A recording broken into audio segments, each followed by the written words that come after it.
fought the fight, breaking down the walls in the dead of night. I don't come for peace, I come for the storm. Fanboys melt quick when the truth gets warm. Solve content's high, I'm collecting those tears. Just got started, but I'm cutting through fears. I'm not here for brand deals, I'm not for sale. I expose your lies, rip off the veil. You can cry in the comments, but you won't survive. Like and subscribe if you feel that vibe. We're hot and salty tears, tearing down the walls.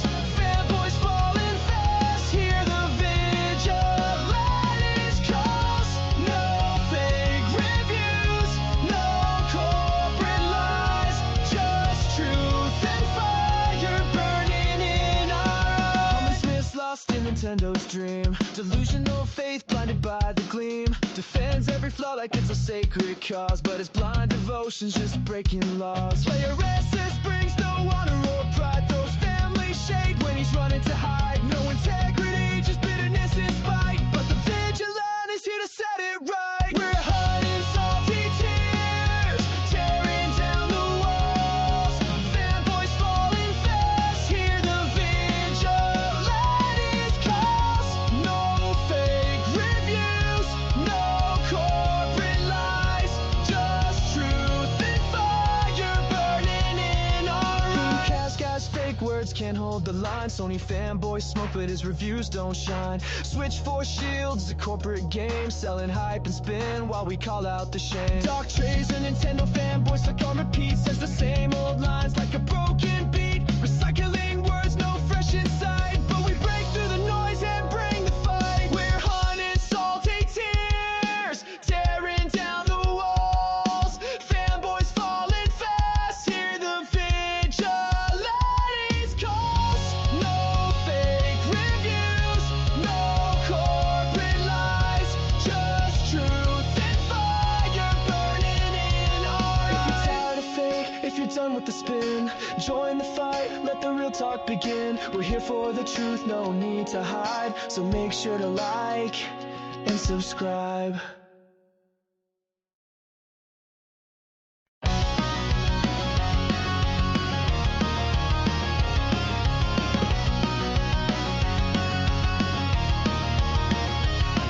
I'm the angry vigilante here to fight the fight, breaking down the walls in the dead of night. I don't come for peace, I come for the storm. Fanboys melt quick when the truth gets warm. Solve content's high, I'm collecting those tears. Just got started, but I'm cutting through fears. I'm not here for brand deals, I'm not for sale. I expose your lies, rip off the veil. You can cry in the comments, but you won't survive. Like and subscribe if you feel that vibe. We're hot and salty tears, tearing down the walls. Fanboys falling fast, hear the vigilante's calls. No fake reviews, no corporate lies, just truth and fire burning in our eyes. Smith's lost in Nintendo's dream, delusional faith blinded by the gleam. Defends every flaw like it's a sacred cause, but his blind devotion's just breaking laws. Player SS brings no honor or pride, throws family shade when he's running to hide. No integrity, just bitterness and spite, but the vigilante's here to set it right. We're hot and salty tears, tearing down the walls. Fanboys falling fast, hear the vigilante's calls.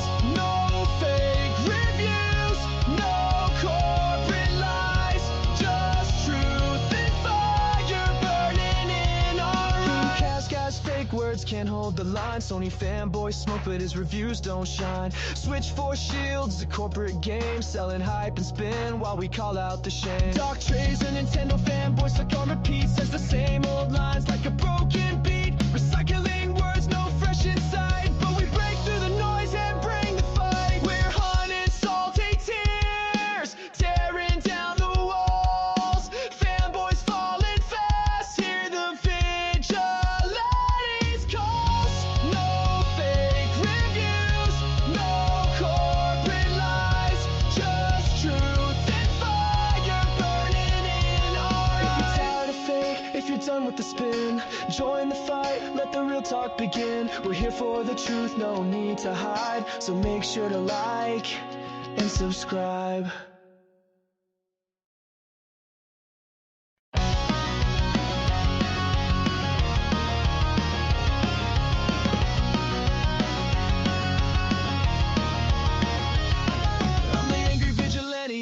fight the fight, breaking down the walls in the dead of night. I don't come for peace, I come for the storm. Fanboys melt quick when the truth gets warm. Solve content's high, I'm collecting those tears. Just got started, but I'm cutting through fears. I'm not here for brand deals, I'm not for sale. I expose your lies, rip off the veil. You can cry in the comments, but you won't survive. Like and subscribe if you feel that vibe. We're hunting salty tears, tearing down the walls.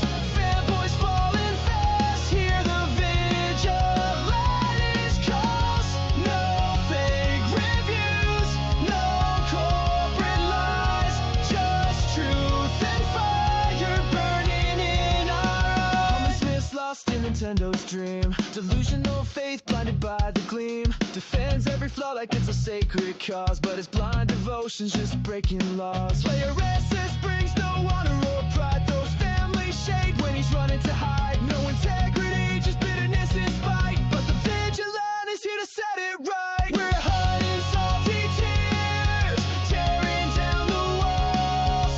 Fanboys falling fast, hear the vigilante's calls.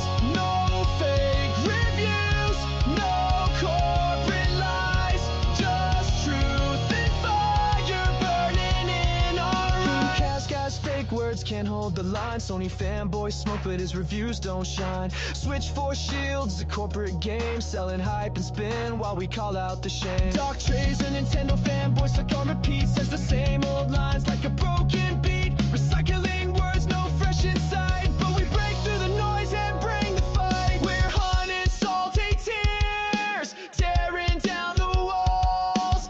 Fanboys falling fast, hear the vigilante's calls. No fake reviews, no corporate lies, just truth and fire burning in our eyes. If you're tired of fake, if you're done with the spin, join the fight, let the real talk begin. We're here for the truth, no need to hide, so make sure to like and subscribe.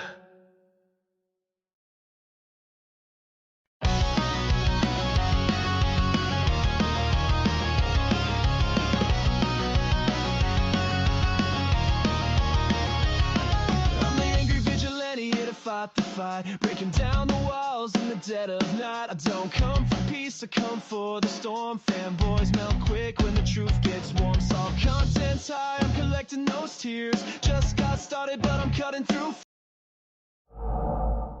Hello, everybody. How is it going? It is going. So how's it going, guys? Today, we're going to have a lovely time. We got so much salt to go over. I mean, not really, actually. We don't really have that much. I'm doing good, True Dash fan. How are you? Nintendo loses Pokemon to Power World. Yes, they are. Outside Gaming Night. Oh, that's the first one we're going to go over is good old Harmony Smith. Now, where is it? I think it's right there. Why is that like that? There we go. All righty, folks, let's get into the salt. I very well may be the only person on YouTube who came out and told you exactly how this was going to end. I told you. Oh, I'm pretty certain, Harmon, you were not the only one.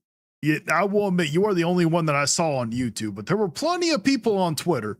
Good morning there, Water Demon Girl. How's it going? We're starting off with your favorite person, Harmon Smith. That Power World would not stay relevant long term, that it was only being hyped up to downplay Pokemon, that it didn't have an iota. No, it was being hyped up because it was something new, something fresh, something that something that Nintendo wasn't giving to everybody else.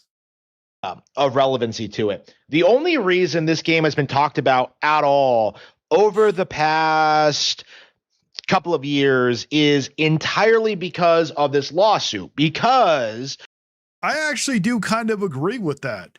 If Nintendo would have never sued Power World, I don't think Power World would have sold nearly as many as it did.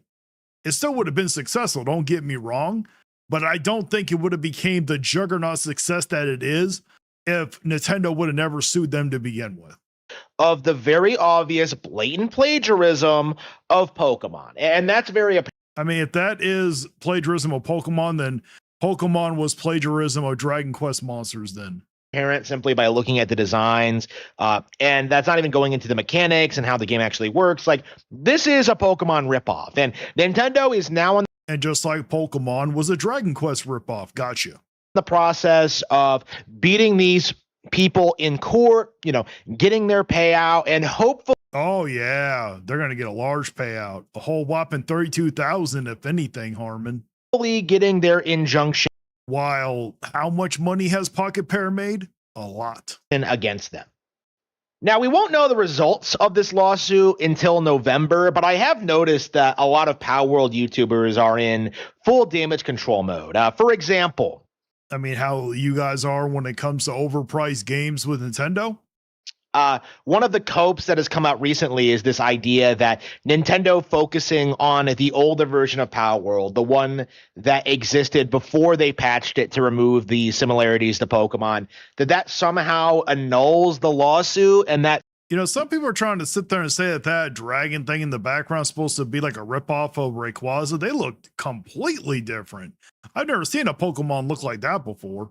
somehow means Power World is going to get off scot-free. Doesn't work like that.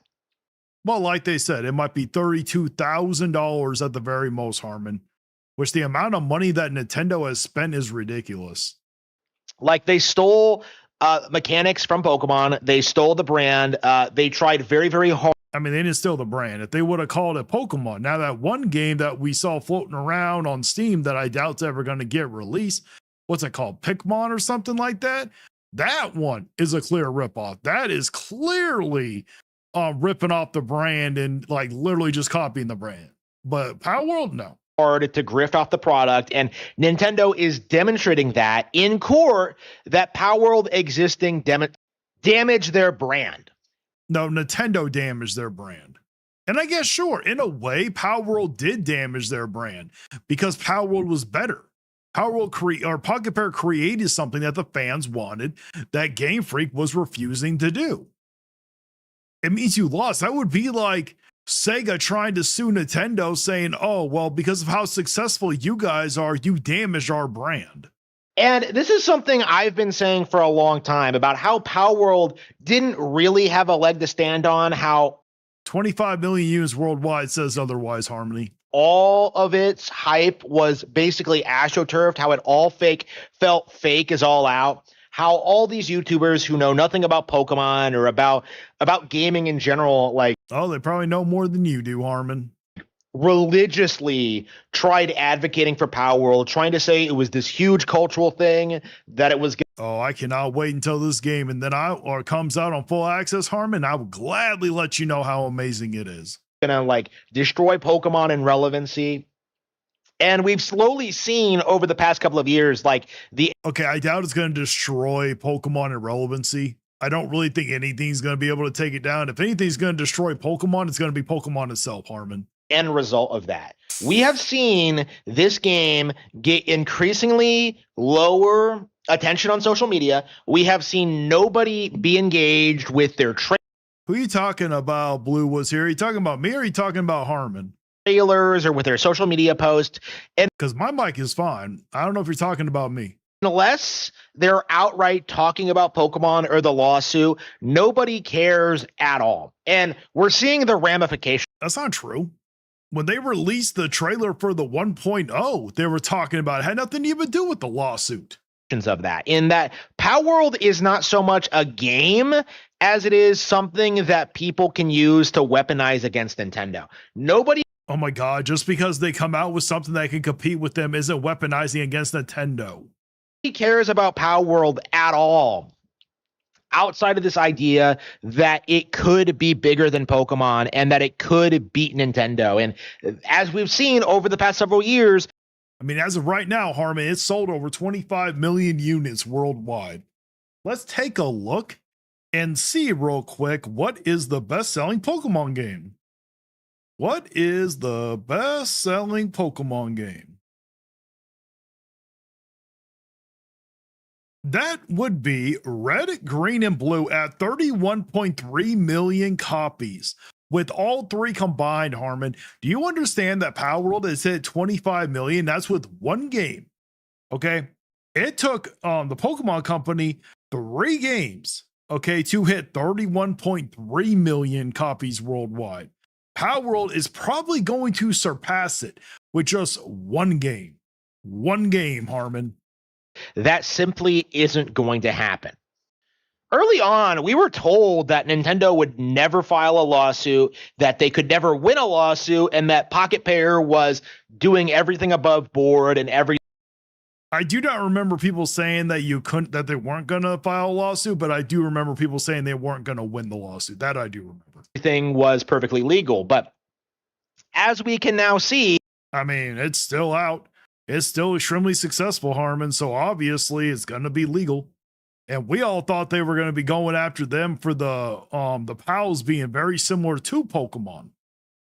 you know, the lawsuit was filed. They have been discussing this, and we are going to see a conclusion to this case in November. So we're going to see, like, in the next couple of months, we're actually going to see some behind the scenes things in regards to, like, Oh, I cannot wait. I'm going to be covering every minute of it, guys. what's actually been going on in the courtroom. And I think it's very apparent, considering like some of the decisions Power World has made and like some of the things they've done, is just how increasingly desperate they are. From what I understand, Power World's legal strategy was to try and garner as much support out of their core audience in the West as possible. Okay, that's not really a strategy then, Harmon. That's not going to do anything for them in court. Okay, their strategy was to defend themselves. That was the strategy. When there are many other games just like Power World that use similar ideas, okay, like pretty much anything Nintendo has done has been a ripoff of something else. They were not the first ones to do a kart racing game. I doubt they were the first ones to do platforming. Pretty certain there was a 2D platformer long before Mario was even around. They tried riling up controversy. And we know that Pokemon was not the first monster catching game out there. They tried getting patents thrown out. They tried people getting invested. They tried emotionally manipulating people into thinking the small independent company was getting bullied by Nintendo because, I mean, that was just a fact. That's exactly what was going on. oh, they were scared of our product. Their goal was to try and win a PR war instead of a legal one. And that seems to have backfired on them massively, because it seems as if they were completely unprepared. I mean, they have made millions, Harmon, millions. And it's estimated that they might lose $32,000, Harmon. I wouldn't really say it's going to be a loss. For the legal reality of what they did. You know, they did not respond to Nintendo's legal prosecution as they should have. What are you talking about? They literally changed to where they weren't summoning the things out of spheres or something like that. They changed something with that. They stopped the mounts, but apparently they're going to add the mounts back. Yeah, they released way too many public statements. They tried dismissing the idea. They still try leaning into like what the lawsuit was about initially, and they're using the controversy to kind of promote their brand. No, that is not. It was already successful before that happened. What made it get even more successful is that Nintendo had to go out and sue them instead of doing the right thing and actually competing, creating a better product. They're trying to bully them in court. That's exactly what they're doing. It's very clear to anybody who is not biased regarding the situation that Power World is just some cheapskate knockoff company that has no ability to produce their own product. And Pokemon is a cheap knockoff of Dragon Quest, right? Are we going to go with that one? And that's going to be very apparent once they get to court and Nintendo starts breaking down everything that this company did to damage their brand, like how they crossed the line, how they disrespected them, and how they did everything they possibly could to make themselves look like the good guy in this situation. And one of the things Power World... Well, I mean, technically in this situation, they kind of are the good guy. They're literally being bullied by a big corporation. tried to do to make themselves out to be this growing company was to try and pretend as if they were expanding the Power World brand. They announced the Power World TCG, and then they announced Pal Farm, the Pokepia knockoff.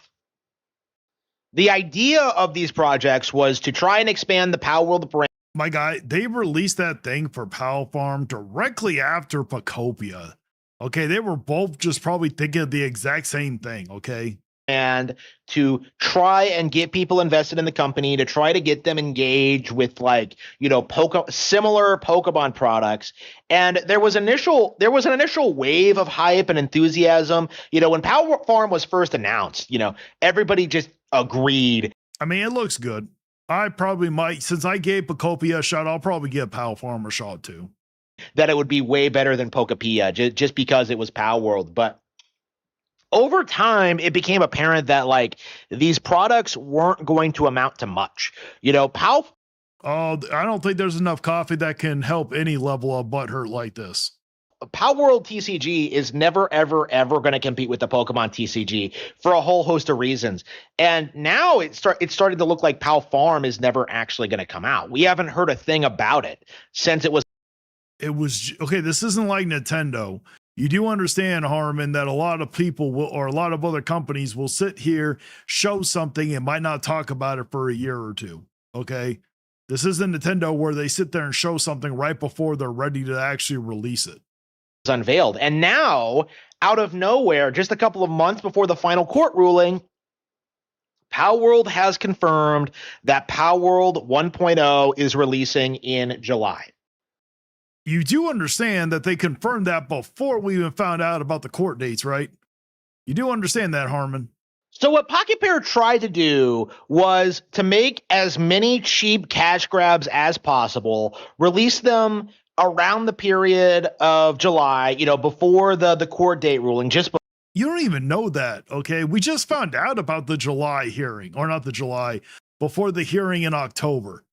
Harmon, what the hell are you talking about? I'm literally about to pull you, be like, what are you talking about? What is he talking about? Before, make as much money as possible in hopes that they could put together something that. Harmon, they haven't even made any money from Pal Farm. It's not even out yet. Could pay off their legal fees and deal with the massive L against. Well, that is true. At least Pocket Pair isn't ripping off the player base to pay off their legal fees, unlike Nintendo. Why do you think we're getting $80 games? They got to pay those legal fees somehow. Nintendo. They are doing everything they possibly can before the court ruling completely makes their company inoperable. They milked this cow for all it was worth. And now, if they survive this, they're simply going to move on to the next thing and the next grift. And I feel as if they're never, ever, ever going to recapture this because so much. Oh, it could. You never know. Most games never hit this level of success. So it is completely possible that they might not ever get to this point again. Completely possible. Only time's going to tell. Of this saga hinged on this idea that Pokemon was a company that the industry was desperate to take out. You know, if you look back at the numbers, if you look back at the hype cycle, you know, the only reason we ever were told that this was a game that outperformed Pokemon was because Jeff Keighley said it. And if you know anything about Jeff Keighley, you know he's unreliable and that he makes. Did Jeff Keighley say that? I don't actually remember that. Let me know down in the comments. Did Jeff Keighley actually say that? Stuff up, and that he was desperately trying to glaze this game, which, by the way, has made regular appearances at the Game Awards and has been something that Jeff Keighley has been desperately trying to make a thing for years. In other words, Power World was never at any point more popular than Pokemon. And you can clearly see this by looking. Oh, it's almost about to get there. At least the game. We can't say everything with Pokemon, like TV show, trading cards, merchandise, but we can sit here and say that the game itself, one single game before it even hit early access, 25 million units worldwide, Harmon. Only 6 million away from the first 3 games. That took all 3 games combined to hit 31 million. At their social media and seeing how many followers their accounts have.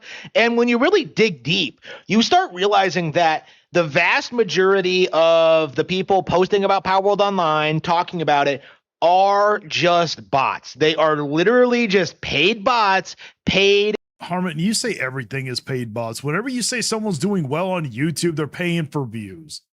Okay, you literally try to say this one person had like thousands of phones around him where he was watching all of his thing, getting all those views to promote Power World. And that has led to this illusion that this was a moderately popular game that was going to do huge numbers when it actually got its full release on PC. But the issue, and I think this is very apparent, is that even the people who were like shilling hard for Power World had their fill of it like a couple of years ago. Okay. Most people played the Harmon, I promise you, when it finally releases, they're bringing out new stuff. More and more people are going to get into it. I know I'm going to buy the game and finally play it. Early access phase of the game and dropped it pretty quickly after that. Power World is something that had no real staying power, and that's very evident by looking at these numbers. Like when you are announcing the release of your game and you're getting less than 1 million views on that trailer for this major announcement. Oh yes, Harmon, because views on trailer actually means that it means it's going to be successful. This is an indie studio, for crying out loud. This is not a massive one like Nintendo. You know you have a problem. And this isn't an isolated incident. This happens every single time Power World makes any kind of announcement. The only time you hear about Power World at all in the community is in regards to the Pokemon thing. No, that is not true. When they finally released this trailer, it had nothing to even do with it. People were so excited that it was coming out in 1.0, that it was finally coming out of early access. Like outside of that context, nobody is invested in the brand. Nobody is invested in the characters. Nobody even knows their names or like anything about it. Like Power World was the most recent example of an AstroTurf game that was sent to die against Pokemon, like the Pokemon killer. Okay. Just like Digimon and Yokai Watch before it. This was supposed to be the. Yeah, no other game has come this close to what the level of success. It's gonna surpass Pokemon. It's almost done it with just one game before early access, Harmon. Thing that like got people to move on from Pokemon. And once again, it completely and utterly failed.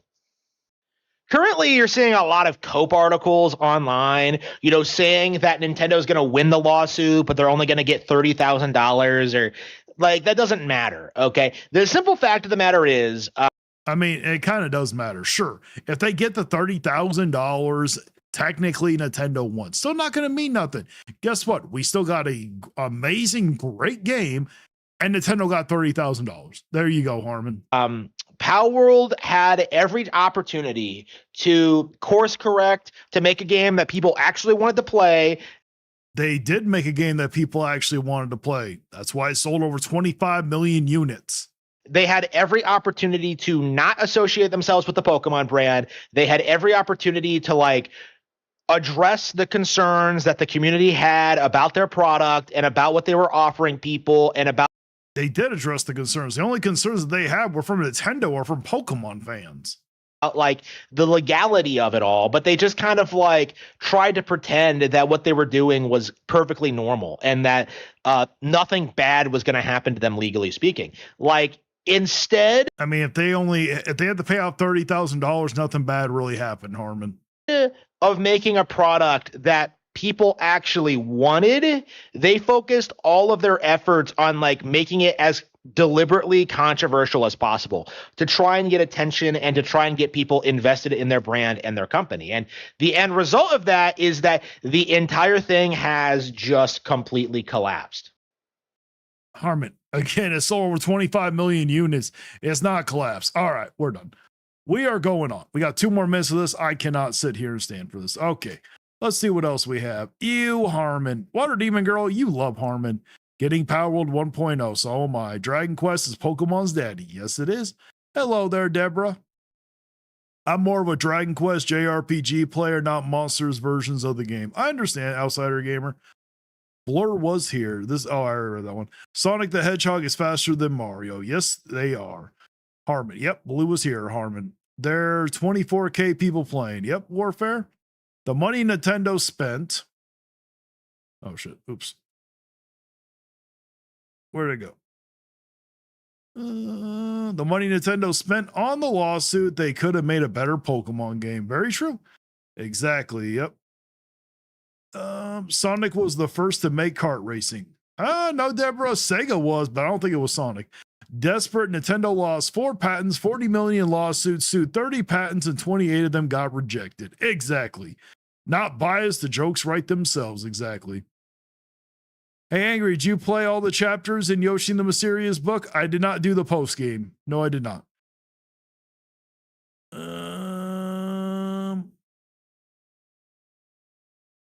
It's between you guys. Guys talking amongst yourself. Harmon, Power World is still alive. Yes, it is, Hyperstar Cage. Like Fanboys, the normalizing of prices, and yet games keep flopping. How many more? There's going to be a lot more. Pokemon makes a majority of their profits from merch. I can see. Pokemon is going downhill, Harmon. The heck are you talking about exactly, Wonder Red? Like the $70 games started when I was in 11th grade when The Legend of Zelda released that year and everyone lined up. Well, that was not the first $70 game. I can tell you it was not Nintendo. Harmon is projecting so many times. Yes, he is. Bro, you got bots in your stream. What are you talking about exactly? And the stars all falling. Yep, I'm getting their plushie soon. Yep, I'm hyped for Pal Form. There you go.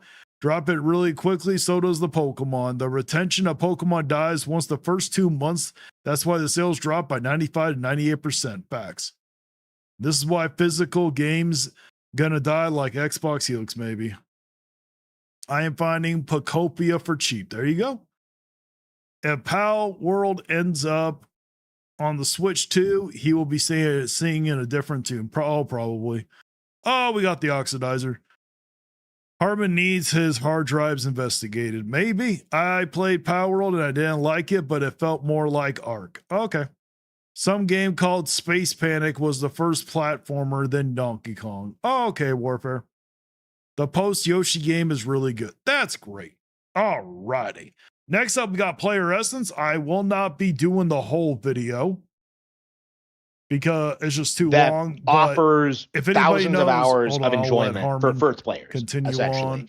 Oh, we got Arceus. There's a reason Pokemon is designed the way it is and why it's structured the way it is. And like, there's a reason the tone is the way it is. Like, something being more adult doesn't necessarily make it better. And I think Power World demonstrates that concept very, very well. We need to talk about Fire Emblem Fortune. So I'm not going to do the whole thing with it because if anybody knows, Player Essence doesn't really do a full video, like where he talks about one thing. 80, here it is. So we are just going to skip to the part where he is going off of talking about the $80 price tag. I think it's incredibly frustrating and it's bad for optics. I think that's the biggest thing, optics wise, that Nintendo has Fire Emblem Fortune's Wii for $80. Not really optics, not because it's screwing over the consumer.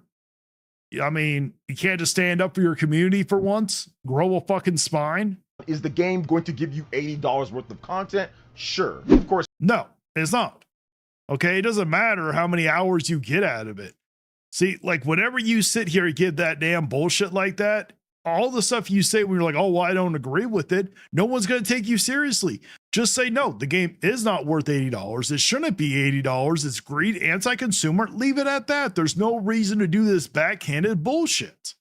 It is physical $80, but obviously they have the digital for $70 and you can just get that. Now, some people don't. Or you can grow a fucking spine, don't bend the knee, and you can just sit here and wait till you find it at a pawn shop for $30 fucking in a few months. That's what you can do. Like digital, and thankfully Walmart and Amazon are coming through, and if you pre-order the game, so if you buy the game before the launch day, it doesn't change the MSRP. It does not change that it shouldn't have been 80 in the fucking first place. All you're doing is contributing to the overall sales when you do that. you can get the physical version for $70 on Amazon and on Walmart. They are all matching up with the same price there. I have heard that if you go to Best Buy or if you go to Target and you show them the prices for Walmart and for Amazon, you can price match at other places too. But Congrats. It's still going to sell and it's still contributing to the overall sales. It's setting a very bad precedent. Okay, out of all the games, this game should not be an $80 game. These the Fire Emblem games are not these massive AAA games, okay? They are AA at the very best.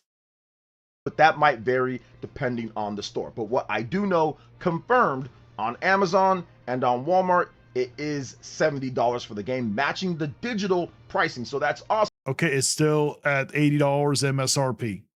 Whether they're matching it or not, it's irrelevant. It does not change the $80 price tag. But everybody might not have the money to buy it or might want to buy it later, so you're not going to get that price if you want it physical. Obviously digital, you'll get it for the $70. And once again, even at $70, that's a hard price to ask for.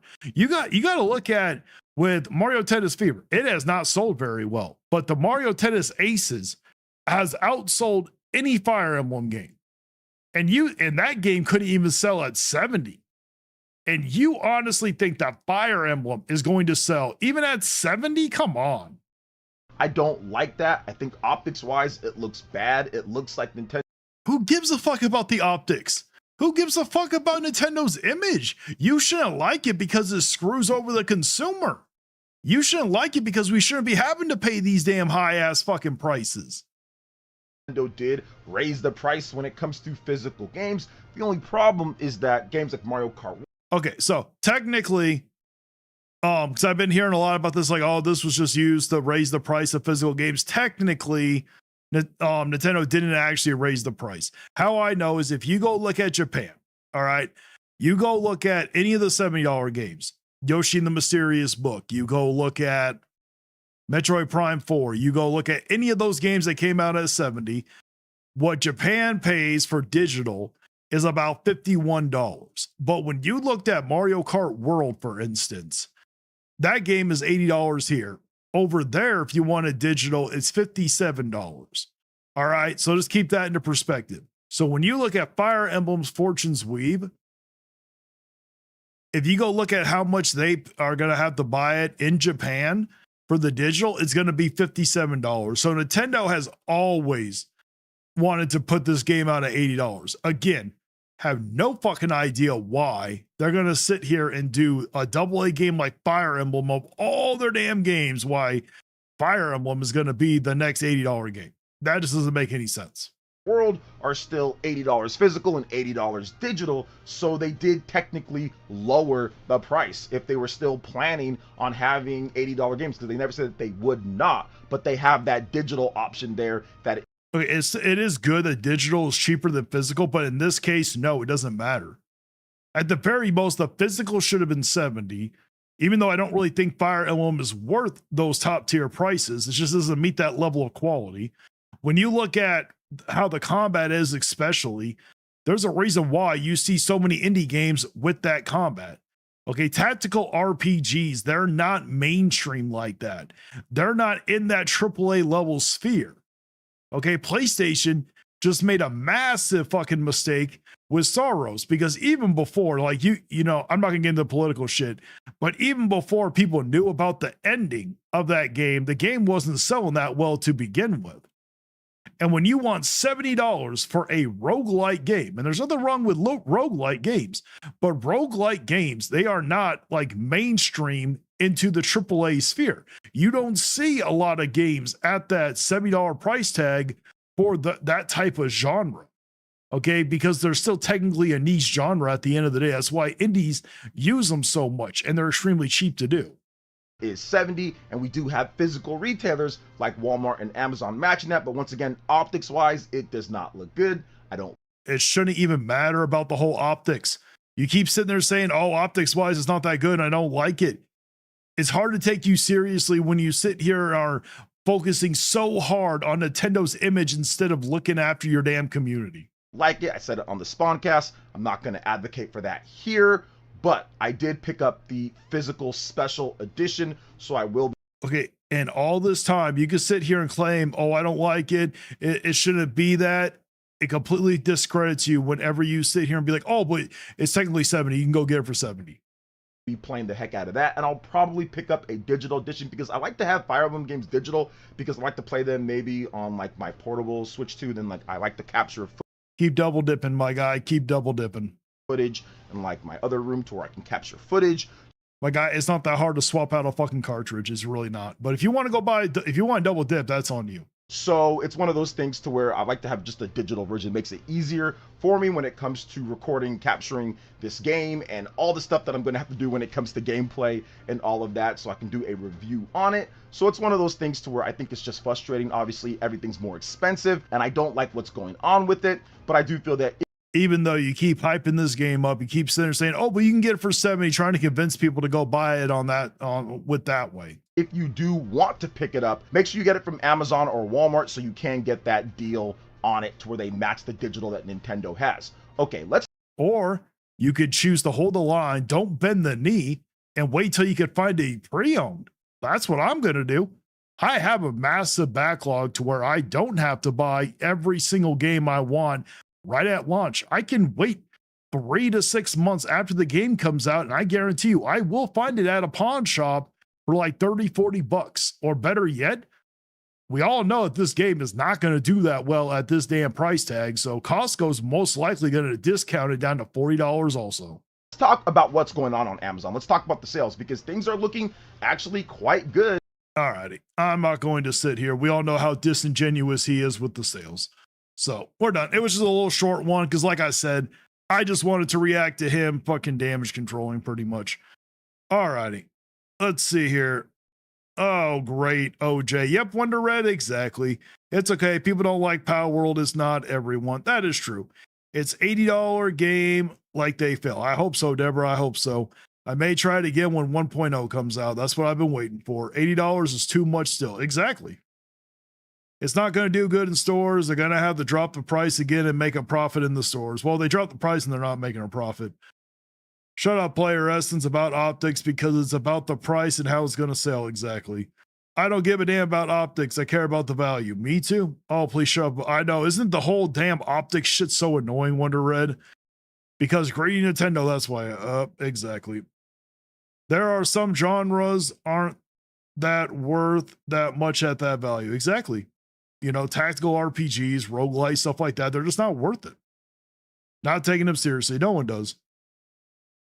Quite, oh, what the hell? Is he on crack? Maybe. I'd rather get Kingdom Hearts Collection than the new Fire Emblem game. Well, Warfare, I've already played and beat the thing. And if they would have released it at 70 or 60 digital, then I would have actually pre-ordered the damn thing.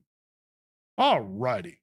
Who is next? Okay, so the next one is going to be Desire, because he chose to make a video on me. So let's sit there and check this out, shall we?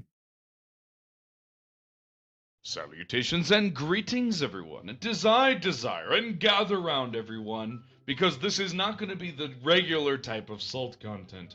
That being said, we are going to be discussing something that it's quite frankly on my mind. Because while I was on I'm so glad that I live rent-free in your head, Desire. It makes me feel good. Just please don't charge me rent, okay?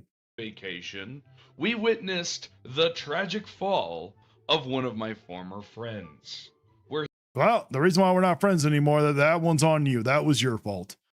But I did not choose for all this stuff to happen for when you went on vacation. It was not me that chose it wasn't on me that chose to release the Steam controller or sat there and decided to do a $300 price hike on the Steam Deck. I did not choose to do none of that, Desire. So if you want to get mad that all this happened on your vacation, you got to look at Valve. Valve's the one that made those decisions. He went off the entirety of the deep end. And of course, this has to happen while I'm on vacation. Why can't any of us salt creators go on fucking vacation, bro? You can just turn your phone off. Don't go on social media. I learned that one a long damn time ago. Whenever it comes to content, it's never going to end. So if you go on vacation, you just got to sit here and put your phone away. Every time we do, some shit happens. Well, blame that on Valve. Come on, man. But any Hoosers, let's get into the tragic downfall of Angry Vigilante. I want to say downfall. My channel's doing just fine over here.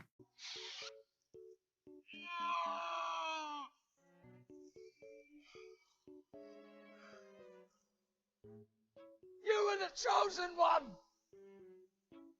It was said that you would destroy this Sith, not join them! So just so we're all clear. So Desire, are you sitting here saying that that I'm going to fulfill the prophecy and I'll sit here? Because if anything, the PC people are definitely the Sith. They're definitely Darth Sidious. All right, we're going to skip this because we don't need to.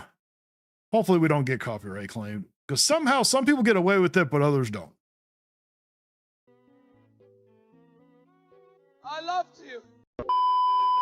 Okay. Enough with the stupid fucking Star Wars melodrama. Let's Star Wars is awesome, sir. get into the actual reason as to why we're making this video. Well, I was on vacation. I get sent this on my Discord, which is a link. My guy, there was stuff that was sent before that. Okay, let's not act like this all started when I did this one. Okay, if you're going to sit here and do a video on me, at least do it properly and go back to when it originally started. But okay, if you want to sit here and pretend like this all started once you were sent that, you can believe that one, my guy. Link that Angry Vigilante sent a tweet stating, well, Steam fanboys, it looks like Valve just handed Nintendo the win, which is hysterical because no. Yes, they did. When they raised their price of $300 fucking dollars, absolutely they fucking did. No, they didn't, because I know you don't understand this, Vigilante, but Steam is not exclusive to the Steam Deck. We know this, but that's completely irrelevant. Like, at all. It's also on the Xbox ROG Ally, Guess what? Still irrelevant. Nobody gives a fuck. you know, which is, We're comparing hardware. what, $100 more expensive than the Switch 2? So, but it gets a lot It's actually not $500. I noticed you held up the bundle. You do know that it's only $450, but okay. more stuff, including emulation and everything that the Steam Deck already fucking had.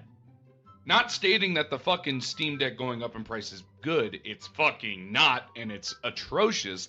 Well, then if it's wrong and it's not okay, then what's the point of saying, oh, you don't need it to access your Steam library? Whenever you guys say that, all that does is just water down the criticism.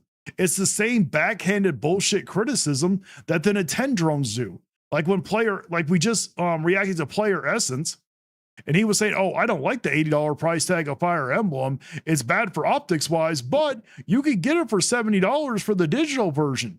All that is just backhanded bullshit criticism. You guys are doing the exact same thing. When I say you guys, I'm just saying you. That they went up by $300 goddamn dollars. And people are like, well, maybe they're gonna start making a profit. Fine and dandy, but $300 fucking raise. They're going to start making a profit. They already are making a profit. There's no way at $950 fucking dollars they're not making a fucking profit. There was no way at $650 before the price hike that they were not making a profit on the $550 and the $650. This is ridiculous.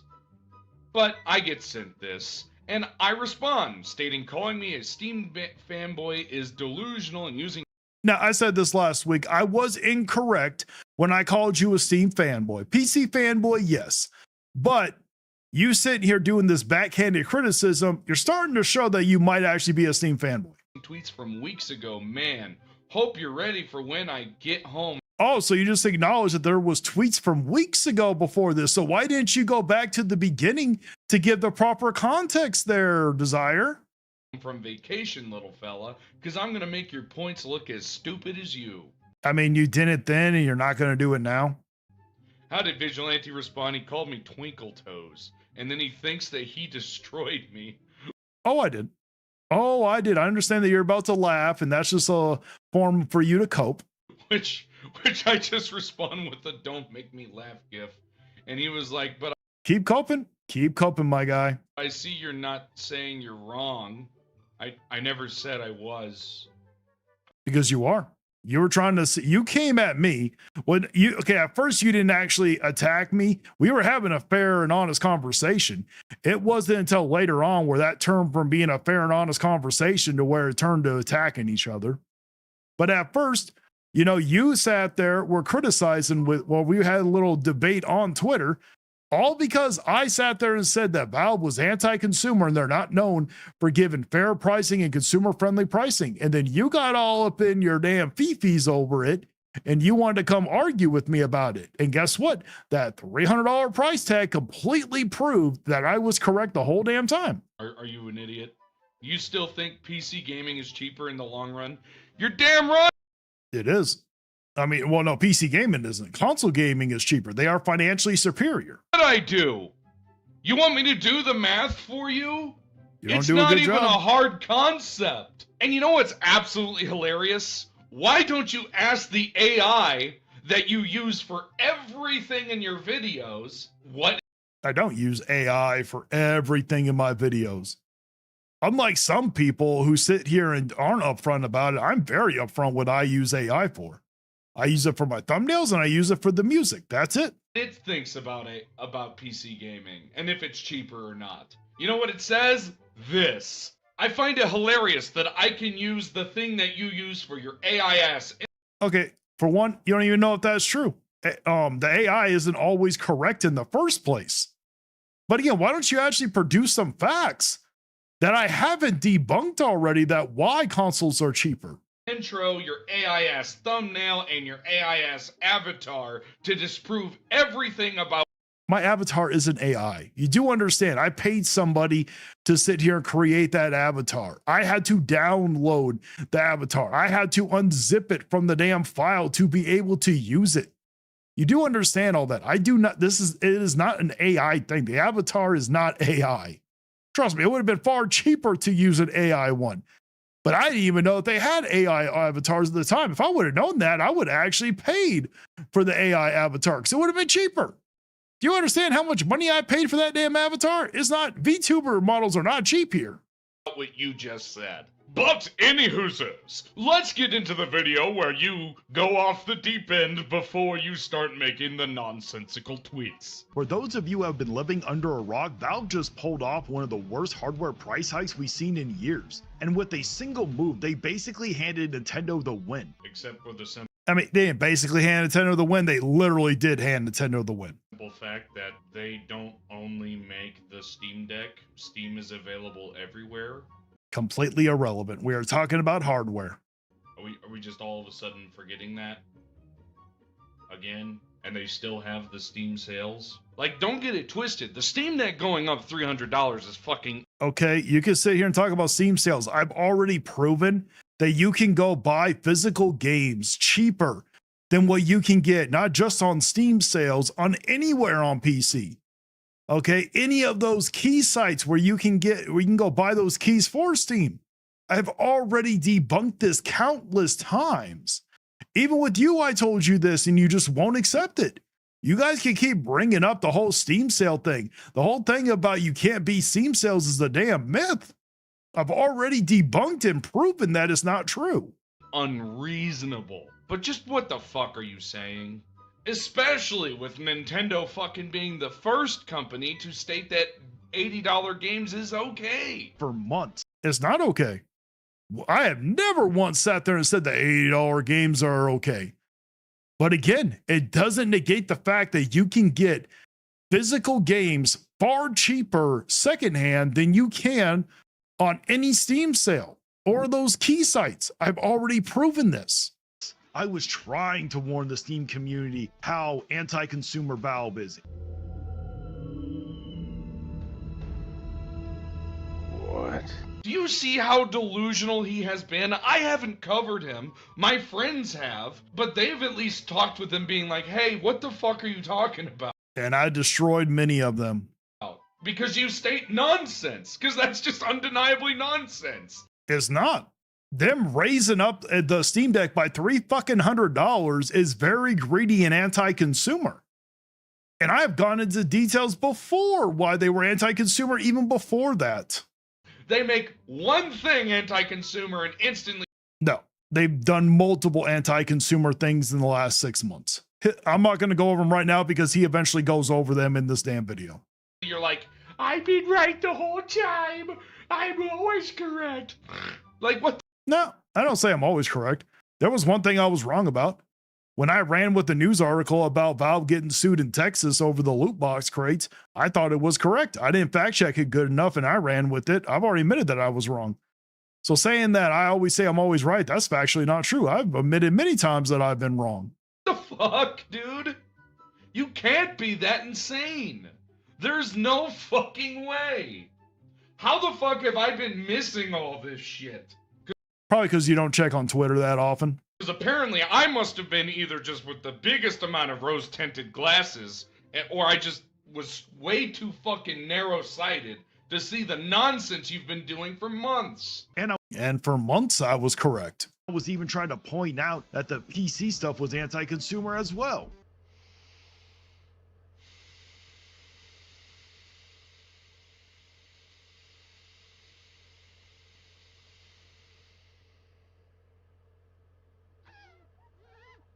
Oh, please fucking tell me that you're trying to state how they're making you use credit cards in the UK because the UK made it to where you have to verify that you are 18 to access online stuff. No, I've never once even talked about the whole UK thing because I don't really find that anti-consumer. Okay? Like I've said many times, been on record multiple times, I don't give two shits about what's going on in the UK. So instead of giving them your iFucking-D, you can give them a credit card, which Okay, I don't care if you have to give an ID or a credit card. It means nothing to me. is way better than giving your ID because you can be doxxed off your ID. What? Okay, and guess what? If you have to give your ID to Valve, and let's say you do get doxxed, that's Valve's fault. It's their job to sit here and make sure their security that it does not happen. So that will be on Valve. Okay, it's not like I haven't given my ID to YouTube. Not like you haven't either. You got ads turned on also. What are you smoking? I didn't even talk about that, so why are you even bringing any of this up here? How the fuck have I been missing all this shit? I'm hoping that that's what he's talking about. No, that's not what I'm talking about. Maybe you should actually watch the video before you actually react to the damn thing. And he's not talking about, well, the fucking prices went up. The prices went up because of AI, which you use. You use it too, my guy. You just literally showed this video that you were using AI. Okay, we all fucking use AI. At least I'm just open about it. So you're a part of the problem. So are you, and so is Valve. Okay, Valve didn't have to raise it up like that. They could have took a loss. They're the ones that chose not to.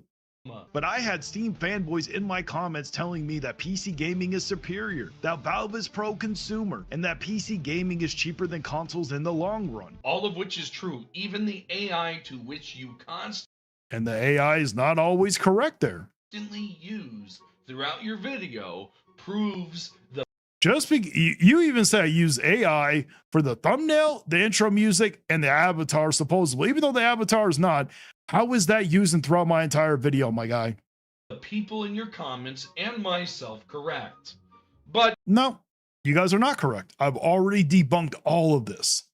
I can't wait to see how delusional this is, and if it gets Oh, thank you, Zoe. When I say I don't give a crap about the whole UK thing, I was talking about the lawsuit and everything. I wasn't talking about the country itself. I was just saying that the whole situation for like the lawsuit with the IDs and the credit card, I don't care about any of that. I don't find it as anti-consumer or anything. really, really dumb, I'm probably gonna have to pour one out for my brain cells. It wasn't true then, and I'm surprised you even have any brain cells left after how many times you've reacted to Harmon, if we're being honest here. Especially isn't true now. Oh, that's rich. Go on. The Steam Deck OLED 1 terabyte. Okay, if I ever react to Desire, I'm going to make sure to cut out all those memes. It would probably shave at least a good 5 minutes off of this video. Model was at $649. Today, that same device is sitting at $949. And one for my homie. It's almost like something fucking happened with Yes, AI and greed. the AI bubble. Huh, that's really fucking crazy. You know what? God fucking damn it. Let's just skip to the fucking part where he starts throwing You know, we would all, not just me, we would actually take you seriously, Desire, whenever you sit here and bring this up. Why is it when consoles went up in price, you didn't have the same energy? There was no nuance for the consoles. It was always like, oh, it's greed anti-consumer that they raised in prices. But the moment it happens to Valve or somewhere on PC, you guys all want to be like, oh, let's talk about the nuance. Let's bring up the other stuff. You never hold the same energy when it came to consoles. At least unlike you, I keep the energy the same for consoles and PC. Throwing me under the bus. Let's just do that, because God, I'm just gonna fucking lose my brain cells watching this video. Oh my God. I've also heard people claim that Valve isn't making any profit from these systems. So I went looking for the evidence, but guess what? I can't find anything that backs up those claims.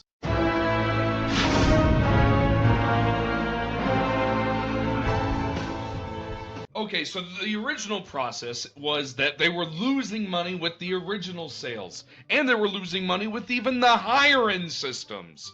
I have a very hard time believing that they were not making money on a $650 system that was outdated. Don't believe me? Google's right there with multiple sources cited. And where does it show that they're not currently making any profit right now? The original model is irrelevant. Any of that stuff's irrelevant. What about now? Isn't that awesome?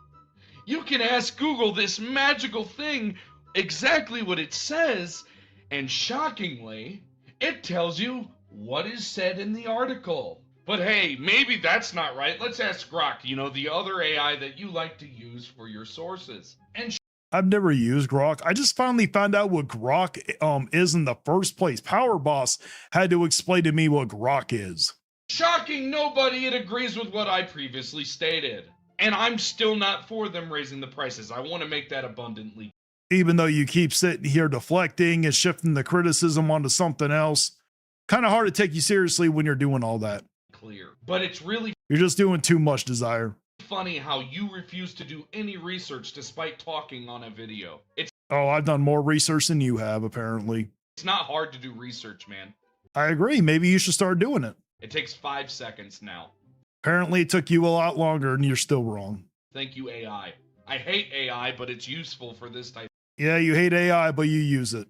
of shit. Now, please don't say any other stupid shit until you talk about me so that we can get to the actual part of the video that I care about. They also sat there and built a PC at a PS5 level for the same price.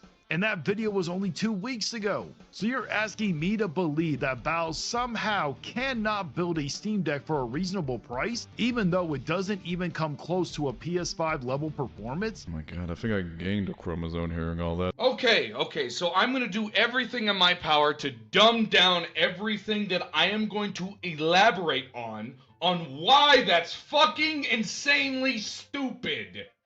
Not at all. When you have one machine that's way more powerful, where the parts are clearly like the GPU and all that's clearly more expensive, comes with more RAM and all that, how are you gonna dumb all that down? Okay, so here's a quick statement. With a PC, a regular PC, you have as much room as the fucking box to which you're putting the products in, which can be anywhere from about the size of the PS5 to about the size of my knee going across my floor. It depends on how you build it. It's fucking free. You're comparing that to a Steam handheld, which is literally so microscopic. Then how the hell does a Steam handheld cost $500 more to make than the Switch 2 then? If you want to go to that level, why aren't you going to compare it to the Switch 2? Because it disproves your argument, right? That the smallest amount of a fuck up can lead to the device not functioning. And every single part to which you put in that PC that you made, which was about the size of both of your legs together, is now gonna have to function in a device so small it can fit in both of your hands. And yet Nintendo can do it, but somehow Valve cannot. Valve has to sit here, literally charge almost double than what the Switch 2 costs. You can't do that with your PC. Nintendo can. Why can't you? Why can't Valve actually? How the fuck is this that hard to comprehend? Apparently, it's pretty hard for you to comprehend because you completely forgot that Nintendo does it all the damn time.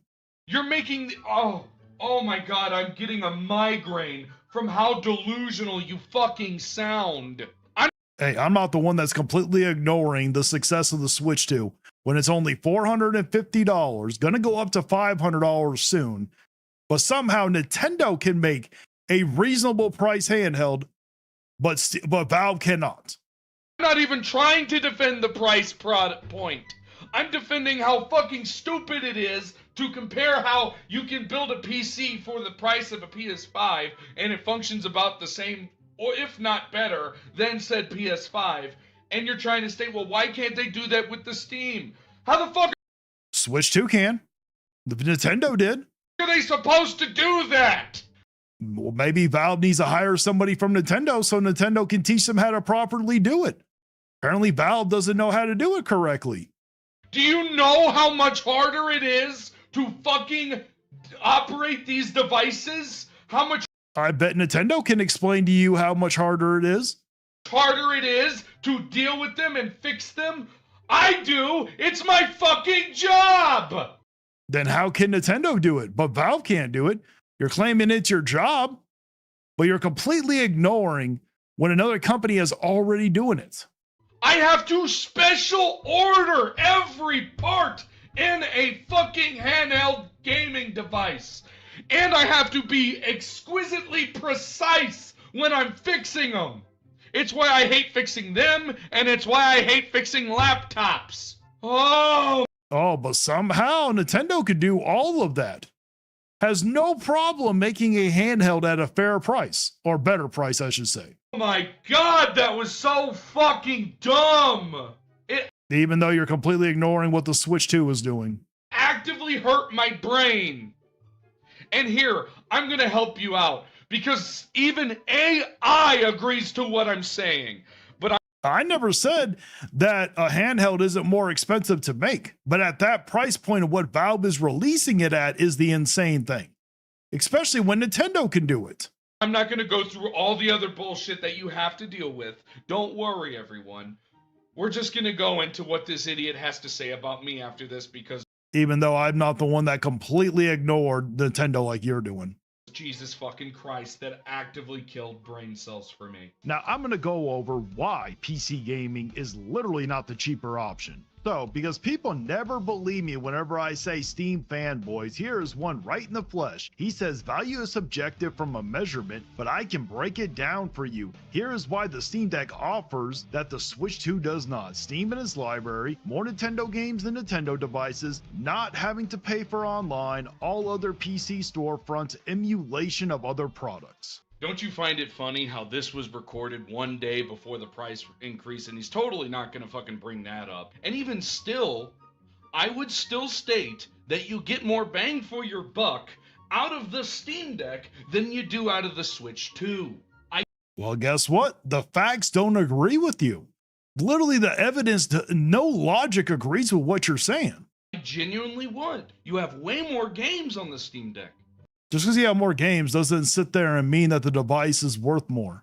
It's not how that works. Just because you can get some old ass games, especially, it doesn't mean that a $950 thing makes it worth it. For one, you can't play all those games. There's not enough time for someone to play every single one of those games in the first place. You can get games for free on the Steam Deck. Thank you, emulation. What are you talking about? You can get free games on the Switch too then. Plus, you get your Steam library. You get free games every couple of months with fucking Epic. You get Yeah, most of those are shovelware slops. So let's not pretend that those free games are actually worth talking about here. GOG. You can get free games also. You can get those mobile free-to-play games too.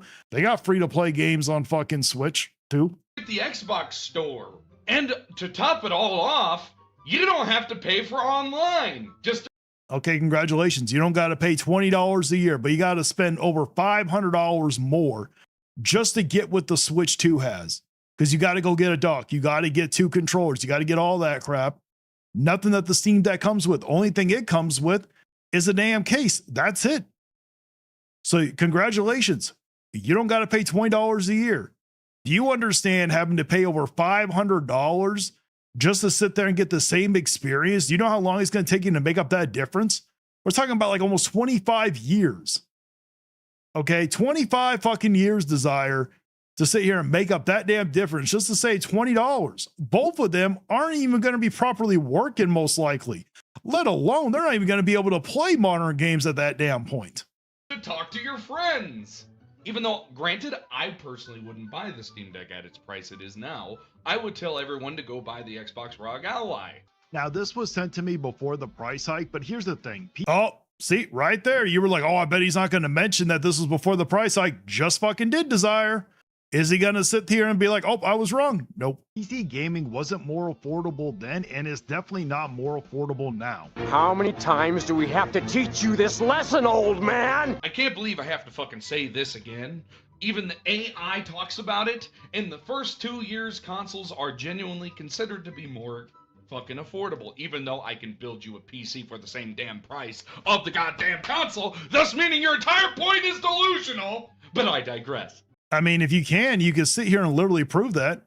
Every time I have ever seen them sit here and show that they could build it for the same exact price, they either got the parts, on sale. So then that means you didn't build it for the same price, because you can go buy a system that's also on sale too. Or if you buy, I've heard people say, oh, if you shop smart and buy used parts for the PC, guess what? You can go buy a used console also. So why don't you actually show us, make a video showing where you literally paid for all those parts at the current market price and is cheaper? I'll wait. I know that you won't do it because I know it's not going to happen. Oh, and when you sat here and said that you got, GOG and you can get the Xbox app on there, you do understand that with consoles, they have the whole retail market where they also get deals on those too. And consoles have something that's far superior when it comes to Xbox, because the only reason why that PC people ever say, oh, we got the Xbox app is because they're talking about Game Pass. Consoles have GameFly, which is far superior than what Game Pass ever is. But if you're trying to state that, oh, but what after 4 to 7 years, which is usually about the console's lifespan, guess what's more expensive? The console. And not 4 to 7, it's usually like 9-ish is about the console's lifespan. I mean, literally, I have debunked that countless times. It is not cheaper. Okay, it just isn't. You guys love to sit here and bring up online again. With the Switch 2, it's $20 a year. It's going to take well over 9 years to make up that difference. With PlayStation, is $90 a year, but you get other stuff with it. You sit there and get 3 free games every month, and they're way better than what Epic gives you. But at 4 years and beyond, the PC is more affordable. Nope, I've already debunked that. In this exact video, literally have debunked that.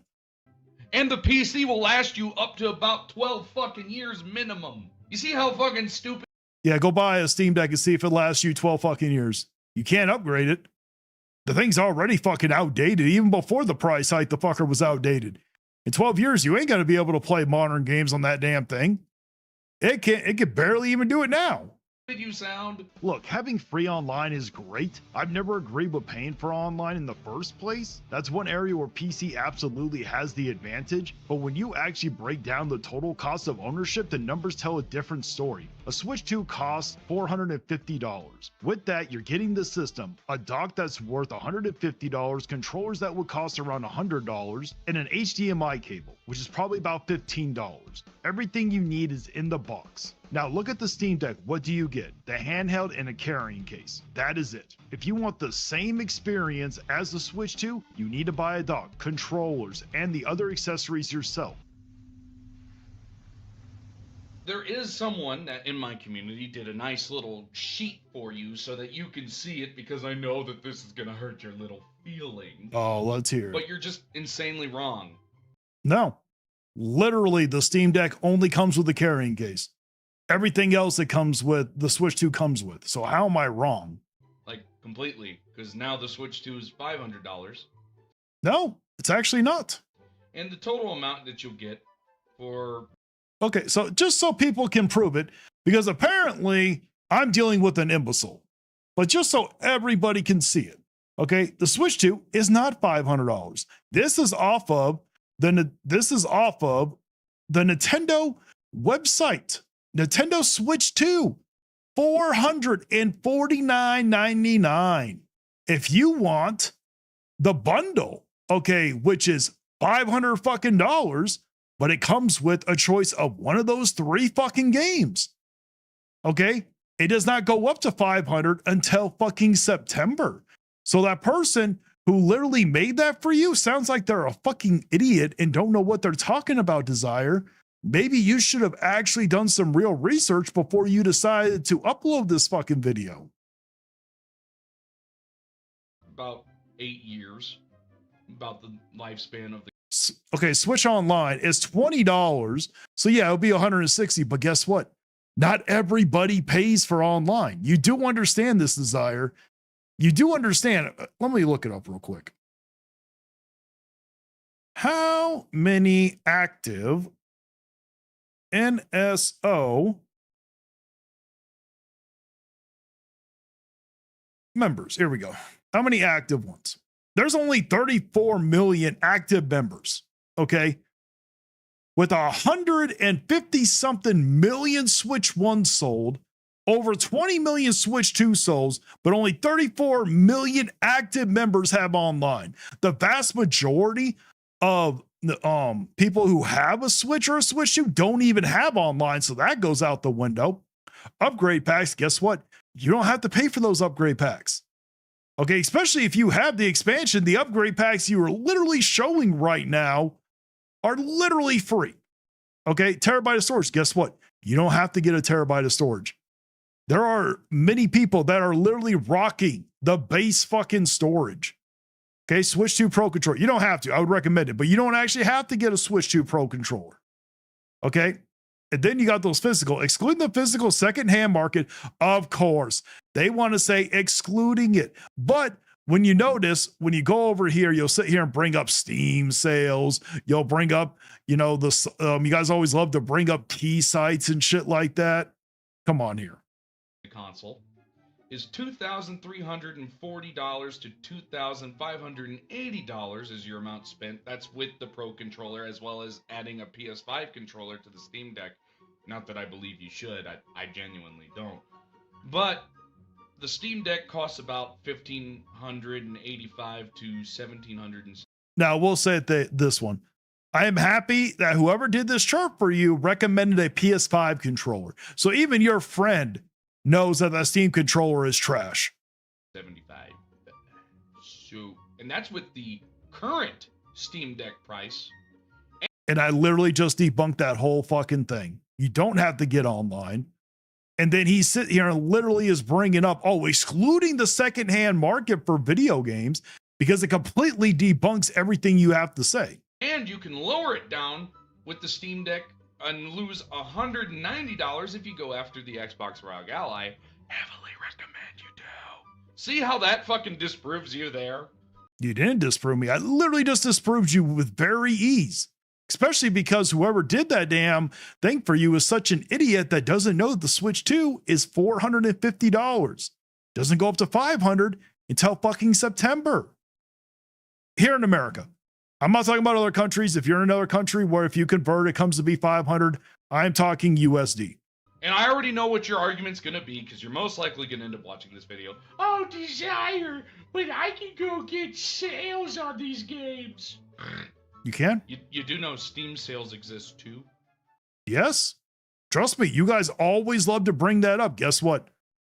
Secondhand sales are better than Steam. I've literally already proven that. Right. I'm pretty positive I proved that in this video alone that you're reacting to, actually. So your entire point is insane. No, don't get mad because Steam is not the best place to get sales at. You fucking daft twit. So while PC players love to talk about digital storefront competition, console players have both retailer competition and the used market competing for their business. That's a value proposition that often gets completely ignored whenever these affordability debates comes up. Then there's another talking point that PC gamers love to throw out there. You can't beat a Steam sale, but I have already debunked that argument plenty of times before. There's a website called GG Deals that tracks historically low prices for any. I actually did not think he was going to show this part. I completely forgot. That's why I sat there and said in this video he actually did. Game across multiple platforms. So, I'm gonna blow your mind. GOG also exists. They put games on sale, and Yes, and that GG site that I was talking about goes off of anything on PC, even the key sites. Even if a game's ever been given for free on PC, guess what? It includes it on that site. So no, you didn't blow anybody's fucking mind. Epic puts games out for free.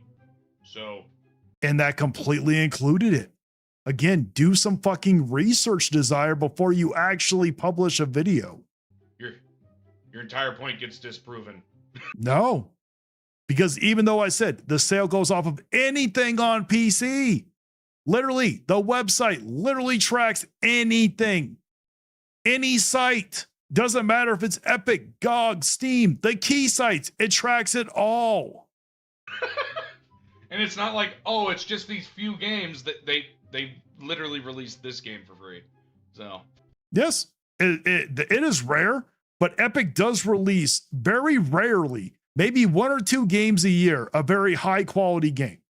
That is true. They did sit here and release Hogwarts Legacy. That is very true.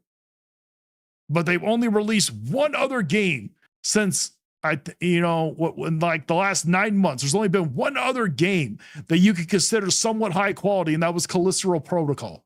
That's it.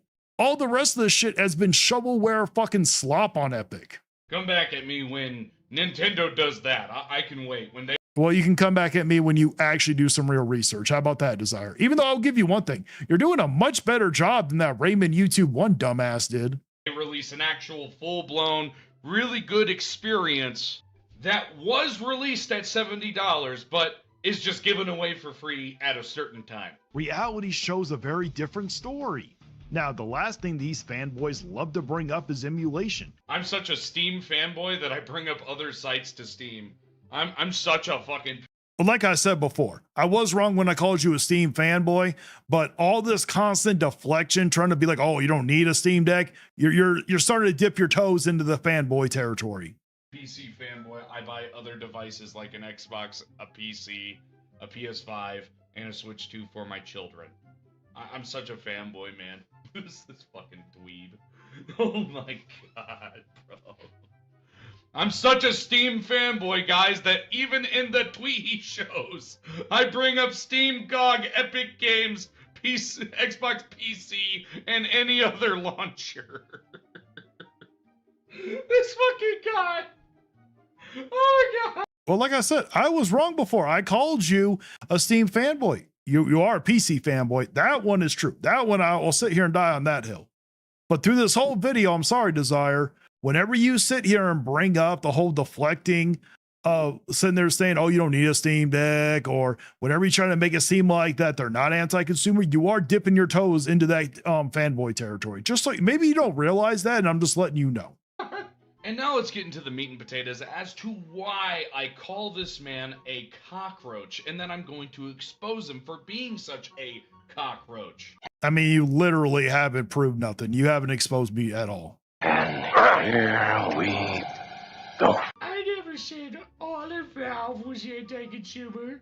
You're just putting words in my mouth. Which there's really only one way to respond to that, considering how many videos you've made about how anti-consumer they are, how even Joe from Seattle made fun of you for your fucking titles where you're like, Oh, they're not getting PlayStation goodness. Shut.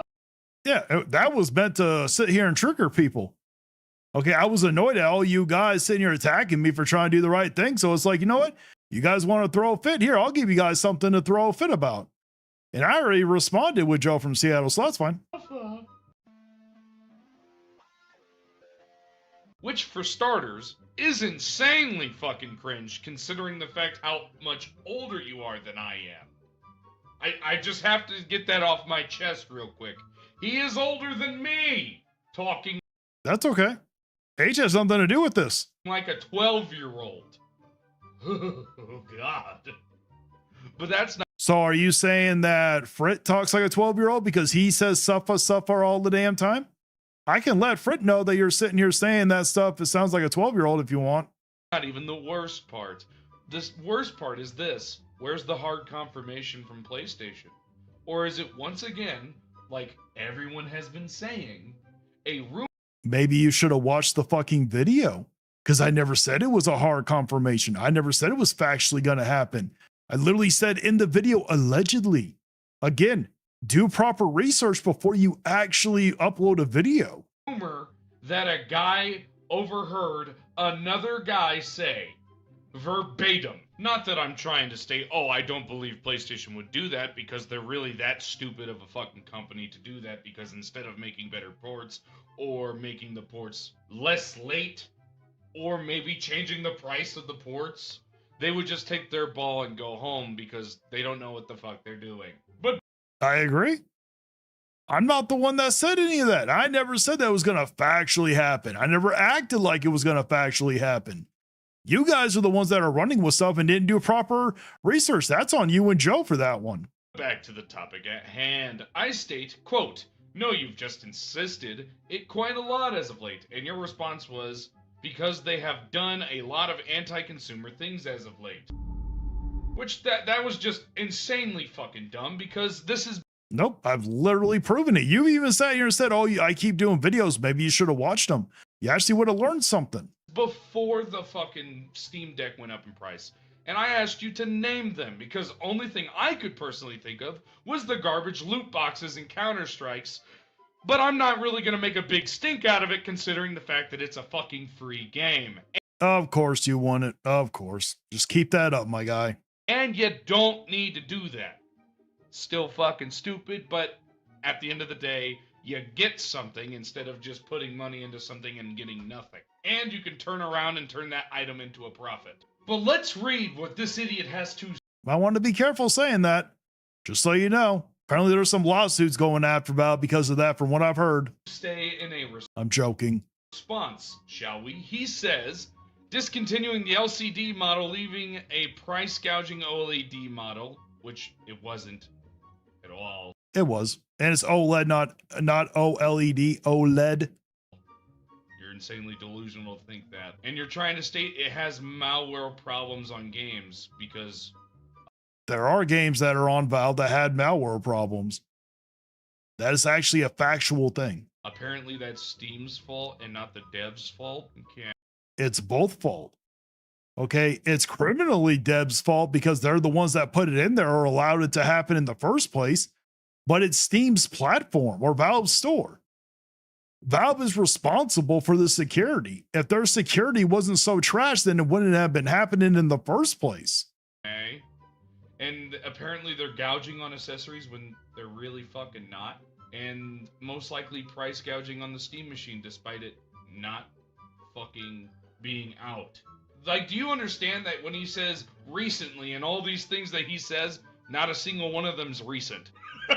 Yes, there was literally just a game that was taken down off of Steam because it had malware problems. Maybe you would know this if you actually did any research.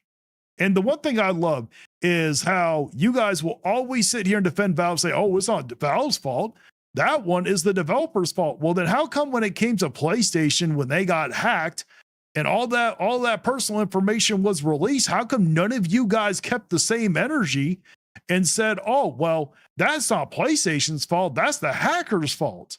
Where were you guys saying that crap? Because you guys still love to bring up how trash PlayStation's fucking security is. But never once have I ever heard you guys say it wasn't PlayStation's fault, that it was the hacker's fault. Why don't you guys keep the same fucking energy? Like, is that not fucking stupid? I'm just saying. But I hope you're... I mean, literally, there's actual proof that this stuff is recent. Literally actual proof. You're ready for a fun response, because I go for the price of the device. The Steam Deck is the cheapest for PC handhelds, because at that time it was. Now it's the ROG Ally. And runs amazing. The Steam controller is the best for its price as well, which is still true. No, the Steam controller is not the best at its price. That's factually untrue. Okay, the Steam controller is not nearly as good as so many people want to make it out to be. Because it's still $100. And I said, bro, what are you talking about? And like the fucking dumbest person I've ever had the displeasure of listening to, he says, quote, The Switch 2 is cheaper. If you close your It is cheaper. Literally cheaper. eyes, does it almost feel like you're not retarded at all? Which is only one way to respond to that, everybody, and that's to go enlighten the class how the Switch 2 is a, quote, PC handheld. It doesn't matter if it's a PC. They're both gaming devices. That's what they're intended to be. Don't get mad because a console makes the damn PC handheld look fucking trash for the price it is. End quote. I explicitly stated PC handheld. That's fine. You're excluding consoles because it completely destroys your argument. That's why you don't want to include it. And even still, for its price, the Steam Deck outperforms the damn thing. Not really. Not for that price, it doesn't. You'll be far better off getting anything over the damn Steam Deck. Even when it was cheaper. I've already literally proven that it would have been financially better to get the Switch 2 over the Steam Deck, even before the price hike. Holy shit, you're an idiot. That's why I was correct and you were wrong. Those have more value than a PC handheld. Keep moving the goalpost. You are the one that moved the goalpost. You know what? Not one little bit. And that's true. Because physical games have value. Digital games do not have value. Fuck me, dude. He's just so fucking stupid. Like, if I was to go down this entire list of how fucking dumb he is, where I explicitly state how you don't even have to pay for emulation, and he tries to state, well, you can use emulation, and then says the 5-finger discount, which is not emulation! I know it's not emulation, but you're not talking about emulation. Because you do understand that when it comes to emulation, you got two different kinds, okay? If you want to sit here, and I'm talking about real emulation, I'm not talking about fucking piracy. When it comes to real emulation, you got it for retro gaming, which PC is far superior when it comes to retro gaming. Already been on record many times saying that. That blonde kid, the weirdest one. I don't know what you're talking about, UGR shots. What are you talking about? What blonde kid are we talking about here? I have no idea what you're talking about, a blonde kid. Okay, you're just completely confusing me. But back to what Desire was saying. When it comes to emulation, yes, for retro gaming, okay, it is far cheaper. Then when you want to emulate like modern titles, like Switch 1 titles, even some PS5 titles, you still have to go buy the fucking game in order to do it. So that's not going to make it a benefit. What you're referring to and what you guys always refer to is piracy. You guys constantly love to hide behind the emulation community, which all you're doing is damaging them. If you want to sit here and be proud of piracy, then just be proud of piracy. Stop using emulation to cover up piracy already. Like, you can't make this shit up. And now, And literally in the next tweet, I literally told you that you're not referring to emulation. And you know you're not. You're actually talking about piracy. do understand that Power Boss and him. Okay. We are done with that one because he brings up other people that I had already squashed the shit with, and there's no need to bring it up. Do that, you ask? Well, so you can watch me play Dustborn. Alrighty. Kill me now. Let's go and watch. I know that video was long. Yeah. All right. The next one will be Switch Force. Let me scroll up. Here we go. Wonder Red. Oh, Desire. Yeah. Yep, exactly. That's fair. Kingdom Hearts is my favorite series. Kingdom Hearts is a great series. I can't wait until Kingdom Hearts 4 comes out, Warfare. You have to dish out what you serve. Very true. That can be considered sarcasm. Blue was here. It might be. I don't know if you're talking about me or Desire. Why he did this to you? Oh, he won. He got all up in his fifis. Like Star Wars angry, you're not Anakin. Yeah, it could be. Why he not? Oh, yeah, he's just doing that. You know that this is all Blast's fault, honestly. Wonder Red, well, yeah, you're right. It is. It definitely is. If you go back far enough to when all this shit started, technically it is. You're right. Technically it was his fault for getting baited into it in the first place by bad apples. That one is true. I have all these people on social media who keep harassing me on my phone. Turn phone off, problem solved. Exactly, but nobody was harassing him, Hyperstar Cage. That's the thing. Yes, you were incorrect about calling Desire a fanboy. Like I said, PC fanboy, sure. But Steam fanboy, even though he's starting to dip his toes back into it. This is crazy. I agree, Wonder Red. That's why it's better to use card instead of ID. Yeah. Like I said, Blur was there. I don't care if it's credit card or if it's ID. I really don't care. It means nothing to me. Good morning, Veffel Zexel. You missed the Player Essence one. UK. Oh, I read that one. I agree with you, Deborah. And hey, Angry, why did you say on that one live stream I recommend watching Gars? I don't even know what you're talking about. And you got to give me some context here. That's why I thought, oh, that was a long damn time ago then. Okay, now Desire not beating the fanboy. Yeah, like I said, Hyperstar Cage, exactly. PlayStation has leaks. Nintendo gets Giga and Terra leaks, so it's better to not use ID. I understand why some people don't want to use ID. I just don't sit here and buy into the whole, it's against our rights and shit like that. Blur was there, at least here in America. And again, the government already does things when it comes to online ID, like with the IRS. You can literally do a live call with an agent where you literally show your ID. They can do the same damn thing. They just choose not to. Why so triggered over something that happened? There has to be feelings involved in his video. Oh, there is. There is. He doesn't like AI yet. Whenever he goes to McDonald's, he probably uses the kiosk instead of a cashier. Well, I mean, are there actual cashiers left at McDonald's there, Pebbles Excel, to be honest? You forgot Nintendo Land. Noals, I don't know on Nintendo Land. Yeah, I agree with that. Yeah, this is all childish. I agree it is. One of them is an open ecosystem and the other one is closed. Well, Blur was there. It doesn't matter if it's an open ecosystem or not. That's completely irrelevant. You can be friends and not agree with each other, but this is dumb. I agree. Remember, I'm not the one that came at any of them. Let's just all remember that one. Well, technically with Desire, I guess you could consider a little bit that I went after him. Whenever a console ecosystem gets a price hike, you never have alternatives. That's not true. There's always an alternative. Blur was there. However, an open platform, you have plenty of options. Blur was there. It doesn't matter. It's completely irrelevant. If a price hike is bad for consoles, then it's bad for PC. Like Angry Vigilante prove about all these companies, they are corporations. Exactly. They don't care. They're very true. Switch 2 basically earns it back from the ecosystem itself. You also ignored the storage. What about the storage? Blur was there. I literally said for the storage, you don't have to. You can rock with the base storage. Delete games off of your damn storage, then problem solved.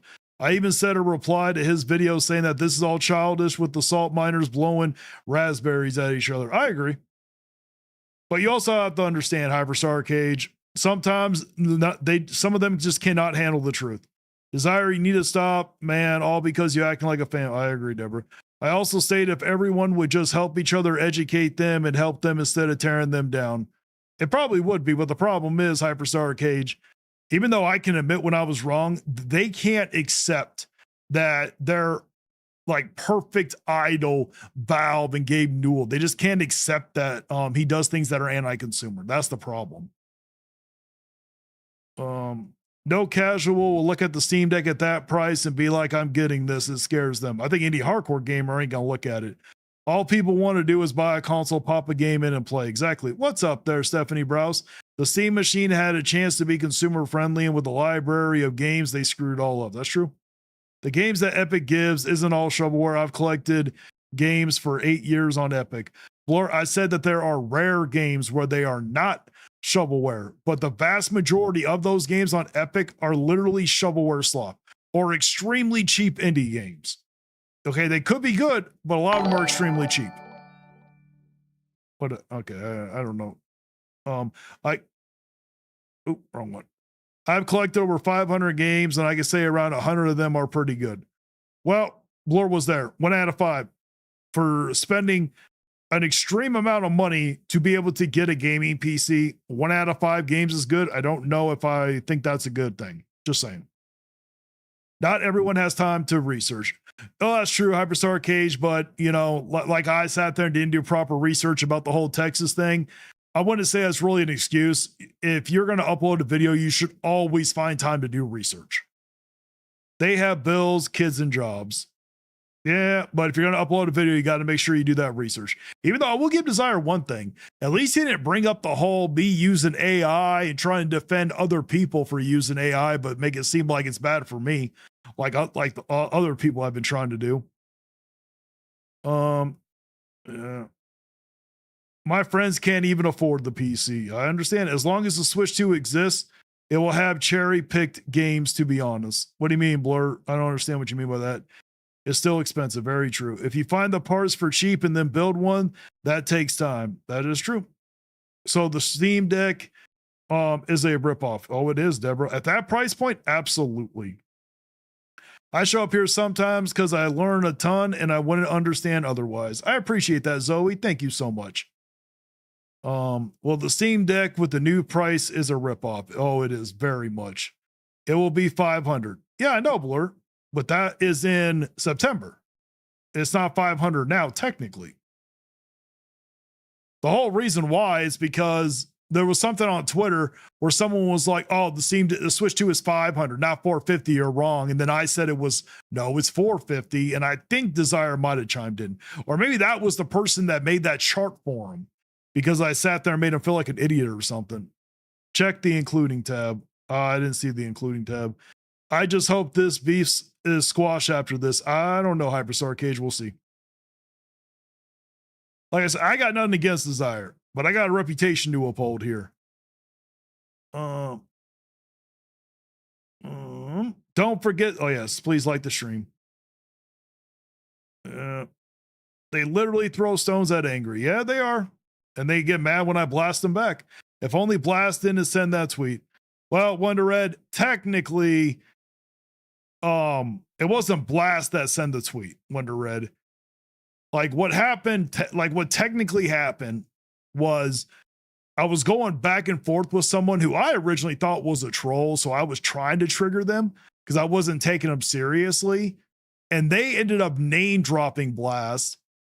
And then I responded, didn't even hint at him, didn't bring up his name. And then for whatever reason, Blast decides to come charging in, making claims that I was talking shit about him, even though if you read the damn tweet, I never even brought him up. It was his follower that brought him up. And unfortunately, his follower was just trying to create drama and bait the other salt miners into this damn crap. And unfortunately, he fell for it.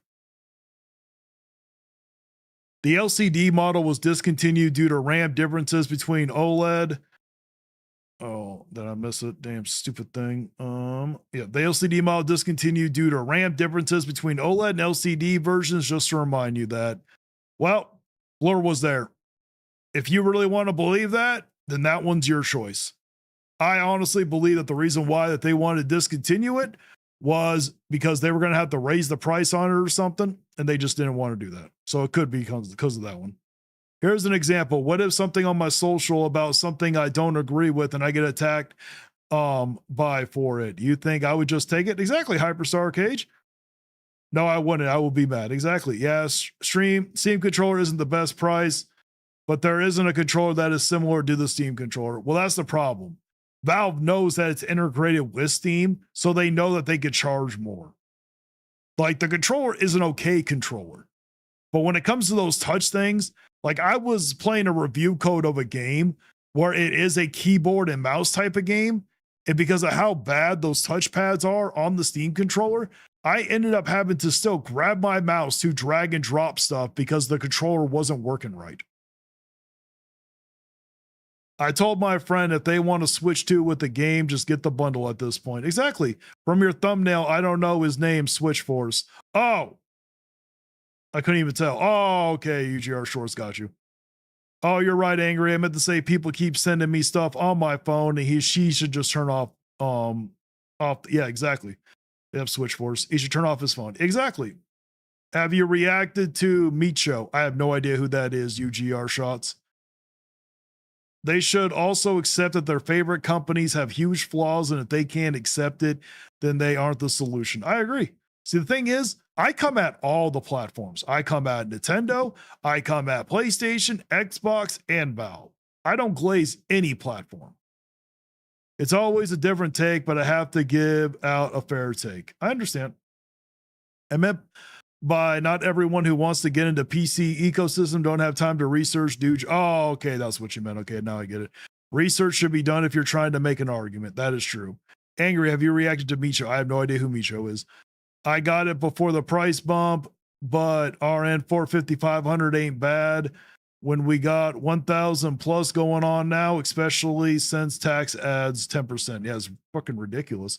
I also mentioned storage for a reason. It's wrong to compare it with it's double the price if you ignore the storage. You may as well compare it with a 512 OLED version or compare it with the Switch 2 1 terabyte. Well, even if you go and buy like the damn well, if you want to do that, you can literally go buy like a 250 something gig SSD card. Like how much do those cost right now? Let me see here, Blur. I can look on here, the Switch 2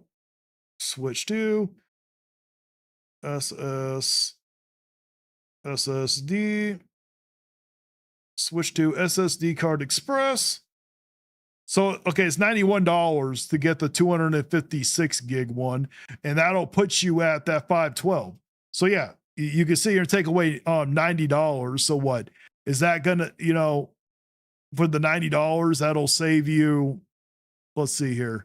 Instead of it being 25 years, what? It'll save you 19 years instead. If you go at it like that. Oh, okay. So it was a follower. Okay, I see. You can usually get the terabyte for cheaper. No, you might be able to. How much is the terabyte one? A 512 is 119. I mean, yeah, you might as well just spend the extra for that one, but I think they're sold out of the 1 terabytes. Yeah, I can't even find a 1 terabyte here on Amazon, so I think they're sold out. But if you want a 512 one, it's $120. I have no idea who that is, you GR Shorts. Alrighty. Let's get into good old Switch Force. That was it. That was the Nintendo Direct you've waited 9 months for. And it actually was a really good Direct. I still give it a 9 out of 10, and I stand by that. But the funny thing is, people like Switch Force. People like the other Nintendo drones. This is what they wanted. They wanted those day and date third-party support. Okay, I have been saying before the Switch 2 launch, you can't have both. Do you want the third-party support, or do you want all that first-party titles? You cannot have both. Okay, something's gonna give. That was the robust lineup to prove why Nintendo Switch 2 is worth $500. That was Nintendo putting their best foot forward. And I gotta say, I wanted to fall back in my chair. This is what you wanted, Switch Force. Do you not understand? You wanted the third-party day and date. You cannot have both. Look at PlayStation. There is a reason why they don't pump all that first-party content. Well, I don't think that they have ever pumped out as much first-party content as Nintendo has, but there's a reason why that you see maybe 2 games a year. Gamers can only afford so much. What's going on, guys and girls? It's Zach from Switch Force. That name feels a little wrong today. Because, dude, the name felt wrong the whole damn time, okay? What the hell are you talking about? After all of this waiting, after all that we've established, Nintendo would need to do, Nintendo was expected to do, even with all of the leaks and the rumors, I feel that somehow they fell beneath even what was leaked. And that... Okay. I know some people like to say, oh, Nintendo didn't really show anything because everything was leaked. I'm not going to hold the leak stuff against Nintendo. I don't think it's fair to do that. Okay, Nintendo didn't plan on the stuff getting leaked, so I don't think it's fair to say that, oh, the Direct wasn't good because we knew pretty much everything was coming. That's not Nintendo's fault. Is kind of crazy. The biggest reveal in this Direct was not even from Nintendo themselves. And this system is currently being hard carried. That's not true. You had Xenoblade Chronicles, you had Xenoblade Genesis. And you had the Ocarina of Time remake finally shown. Okay, those were very big moments. Then yes, Kingdom Hearts 4. My favorite reveals of that whole thing was number 1 was Xenoblade Genesis. Number 2 was Kingdom Hearts 4. 3 was Ocarina of Time remake. And then the 4th one was literally Dragon's Dogma 2 Dark Arisen. Those 4 I am extremely excited about. And as long as they're not $80 fucking, I'm going to pre-order those at launch because I don't want to wait. By the continent of Japan. Third-party publishers from the East. Well, I've been saying this whole damn time that they are been taking care of Japan over the other damn markets. It's fairly obvious that Nintendo only really cares about Japan. It's been very obvious. Are making this system what it is right now. And that is not only odd, but it's also not allowing the Switch 2. Oh, that's another one I'm excited for. That new Final Fantasy, the 2D HD, what is it, like Resurgence or something? I'm excited for that game as well. To shine in its best way possible. Let me begin with Ocarina of Time, the game that everyone was most anticipating. A childhood love. Something I played when I was 10 years old. Got the gold cart for my 10-year-old birthday. This was the big moment, the big game. 10 years old? How old were you? When did Ocarina of Time come out? I want to figure out, am I older than Switch Force? When did Ocarina of Time come out? Oh, he actually might be older than me. Not by much. You know, Switch Force, I understand that you were blessed with the Fountain of Youth, but can you please let us know where the location of it is?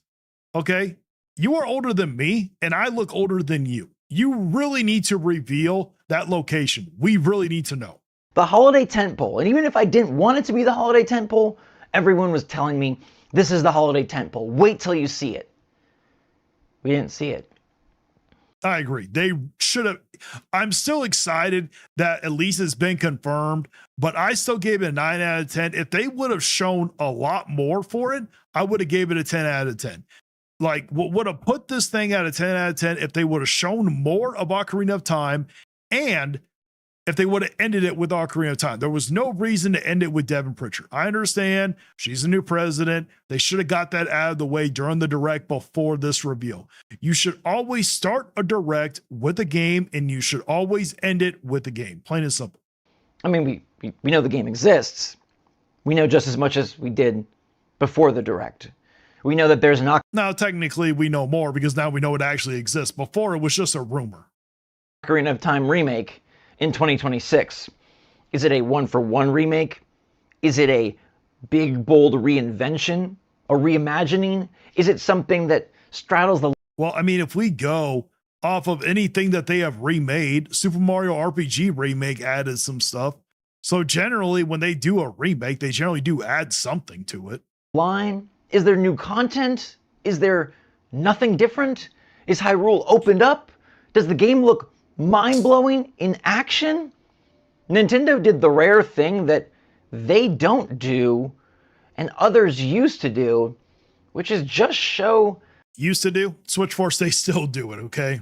A tiny cutscene and not let gameplay drive the discussion. Because Nintendo knows they don't have to. This is Ocarina of Time.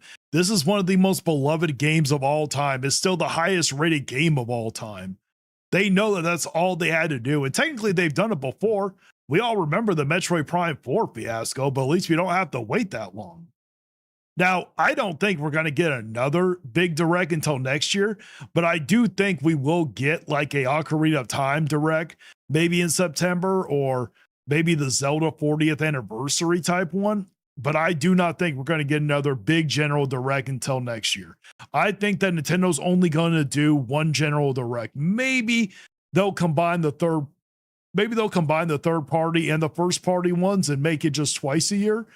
But I do not see them doing a bunch of different directs like they've done before. What is The Legend of Zelda Ocarina of Time? It's a game that stars Link. Pretty much. What do you expect? Besides the same conundrum and quandary that it was just a few hours ago. It's not the same because we actually know it's confirmed.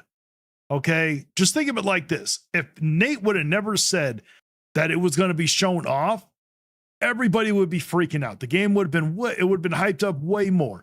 Yes, Nate did ruin it, but that's why you, as a content creator, Switch Force, you're supposed to look at this shit objectively. Remove the emotions and stop looking at it subjectively, okay? Kingdom Hearts 4 is probably the biggest moment of this direct. Bitch, please. It was a massive damn reveal. I will give you that one, but it was not the biggest, okay? Xenoblade Genesis is the biggest. You will put some fucking respect on Xenoblade's name, damn it. And while that game looks awesome, and it's launching day and date on Switch 2, another great get for a platform that is expanding itself well beyond what the Switch One had third-party wise. Why is that the biggest reveal of the Nintendo Direct? Because Kingdom Hearts 4 is a fucking badass, that's why. But it's not as big of a reveal as Xenoblade Genesis was. You better stop the cap right there, Switch Force, or me and you are gonna fight. In Minecraft, not in the real world. I'm sure lots of people were geeked to see gameplay of Kingdom Hearts 4, and it looks like it is notably evolved. But how is that the best Nintendo had to offer, and it's not even from inside their own walls? Ocarina of Time should have been the steal the show moment, and yet they showed nothing, so it had no chance. My guy, even if they would have shown up more, it wouldn't have technically stole the show because you guys are not removing the feelings from it. You're not looking at it objectively. Okay, yes, they should have shown more. That is there is no doubt. But you sit here making this video, complain that the direct wasn't up to your expectations. This is what you wanted. You wanted the third party support. You can't have fucking both, dude. A quick trailer that says Link is the hero of time. He ain't got no fairy. He just got a tattoo. I mean, it's the Triforce after all. There's obviously a lot of lore and nostalgia there, but what is that game? What game? My guy, even if they would have shown a little bit more, you would have still be asking the same damn thing. Just be happy with what you got. Games we do know are Nintendo Switch Sports 2, Nintendo Switch Sports Resort, which is... Oh yeah, technically that was another one. There was another damn first party game. You know, now I said I wasn't going to get this game, but my wife, she is not a gamer, but for some reason, she wants this game. Don't know why, but my wife wants this game and I do not understand. Fine, but again, I feel misreads the room. Are we in the Wii era? That's what I sort of feel like. Switch Sports Resort being the big new game, right? Brand new title. What? I will admit, focusing on the thumb wrestling crap was kind of ridiculous. I mean, 12 sports, but many of them are from Switch Sports 1. Now, a lot of you are going to say, Zach, Xenoblade Genesis is actually the biggest game. And exactly. That was the biggest game. Put some respect on that game's good name. Hey, you might very well be right. At least that one established quite a bit of what that title is. It's 2027, so they did provide the look ahead. Hey, I made that bar. Give us a look at something in 2027. I surely did not think that was the only thing that they were going to show from the next year, because the 6 months ahead of us aren't even super clear, except that Xenoblade and Monolith Soft are also hard carrying this system. 3 Xenoblade Chronicles Switch 2 editions are coming out in the second half of 2026. And I will be doing a video on that to let anybody know if it's worth it or not. I had to do more research into it. I've just been too damn busy. That's why you guys haven't gotten the video on it yet. A 4th brand new bold Xenoblade taking a totally different direction and going away from... Oh my god, I cannot wait for this game. I'm a massive Xenoblade fan, guys. That's my favorite IP on Nintendo's platform. There is nothing better than Xenoblade. Chronicles to just straight Xenoblade Genesis. That's awesome. And that's 2027. And it better not be $80 fucking dollars. I'm gonna be pissed. So I will skip it. I don't care if it's my favorite damn IP. I will skip it. Because unlike some certain people, I'm not going to say no names, Player Essence, I actually have a fucking spine. But 4 Nintendo Switch 2 games were from the Xenoblade franchise. And I feel that after 9 months with... Okay, but there were other games that weren't from that. You already went over the Switch Sports Resort. You got Ocarina of Time here. Come on. No directs And people kind of questioning, like, what is the Switch 2 lineup? What is the must buy on this system? Okay, the Switch 2 lineup is going to be a lot of third party. That's what you wanted. I keep telling you this. You can't have fucking both, man. Why $500? Look, Nintendo themselves told us they would show us. I didn't make this up. Nintendo said, we will have a robust lineup of software to overcome this barrier. The $500 price increase, the concern from the investors, gaming as a whole getting more expensive. What are you going to do, Nintendo? Nintendo didn't do enough. Nintendo showed us some more Fire Emblem, but honestly not. Oh, and that was the other thing. You're also getting an expansion to Pocopia. So there was a lot more than you want to sit here and act like. The problem was you have unrealistic expectations. If you don't want the third party support, you guys shouldn't have been fighting for it. But again, you can't have fucking both. Not even a lot. Nintendo showed us more Rhythm Heaven. Might be my favorite Nintendo game in the show.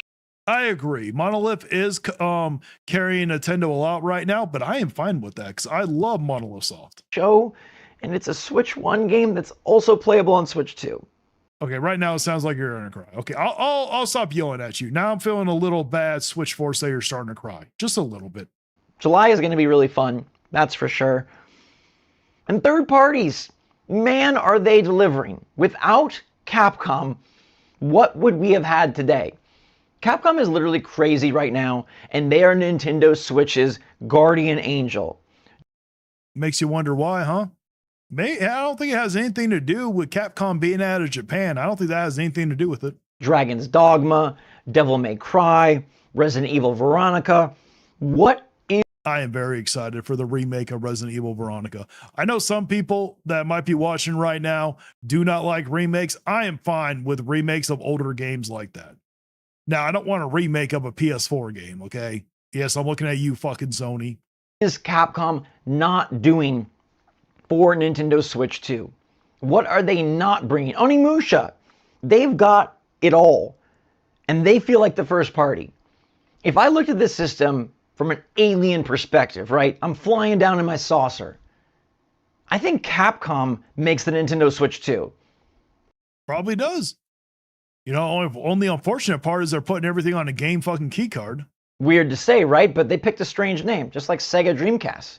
The Capcom Nintendo. This is Capcom's system right now because Nintendo is not putting their own oomph behind it in a way that... Okay, so you named off like 4 Capcom games. Didn't Nintendo show off like 4 games also? So how can this be Capcom's? We have not seen in a very long time.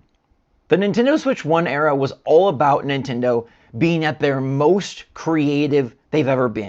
Because they had to. They were coming off of the failure of the Wii U. They only had one more shot, Switch Force. They had to make the Switch 1 successful. If the Switch 1 wouldn't have been successful, Nintendo probably would have went under. They probably would have had to do what Sega is right now. That might be over exaggerating. Maybe they would have had one more run in them, you know, but they had to. The third party were not there. They didn't show up to support the system. They didn't have any faith in it. So they actually had to sit here and do that. And let's not forget, because a lot of people love to say all about all that first party stuff.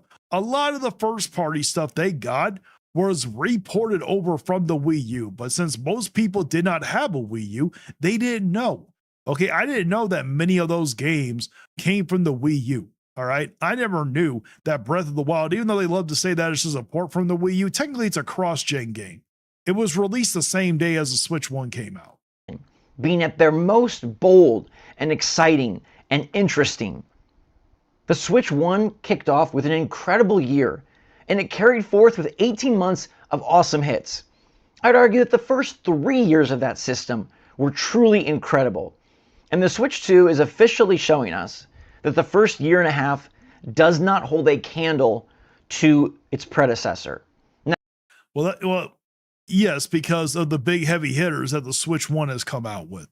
Okay, yes, you had the Breath of the Wild. You had the Super Mario Odyssey. You had Xenoblade 2.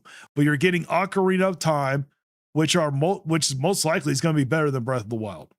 if they do it a true remake where they do add some new stuff, I have very high hopes for Ocarina of Time. Now, maybe that's a bit unfair because the Switch 1. And then when it comes to the new Super Mario 3D, I know it's a hot take.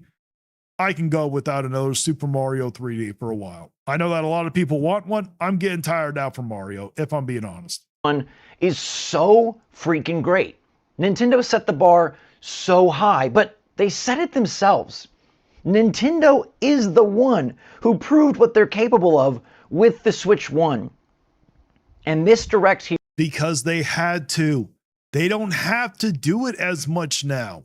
With development times getting bigger, they already reported pretty much everything from the Wii U. They can't just report more stuff over because they actually have to put time into it. The games are not up there. They can't just report stuff over from the N64.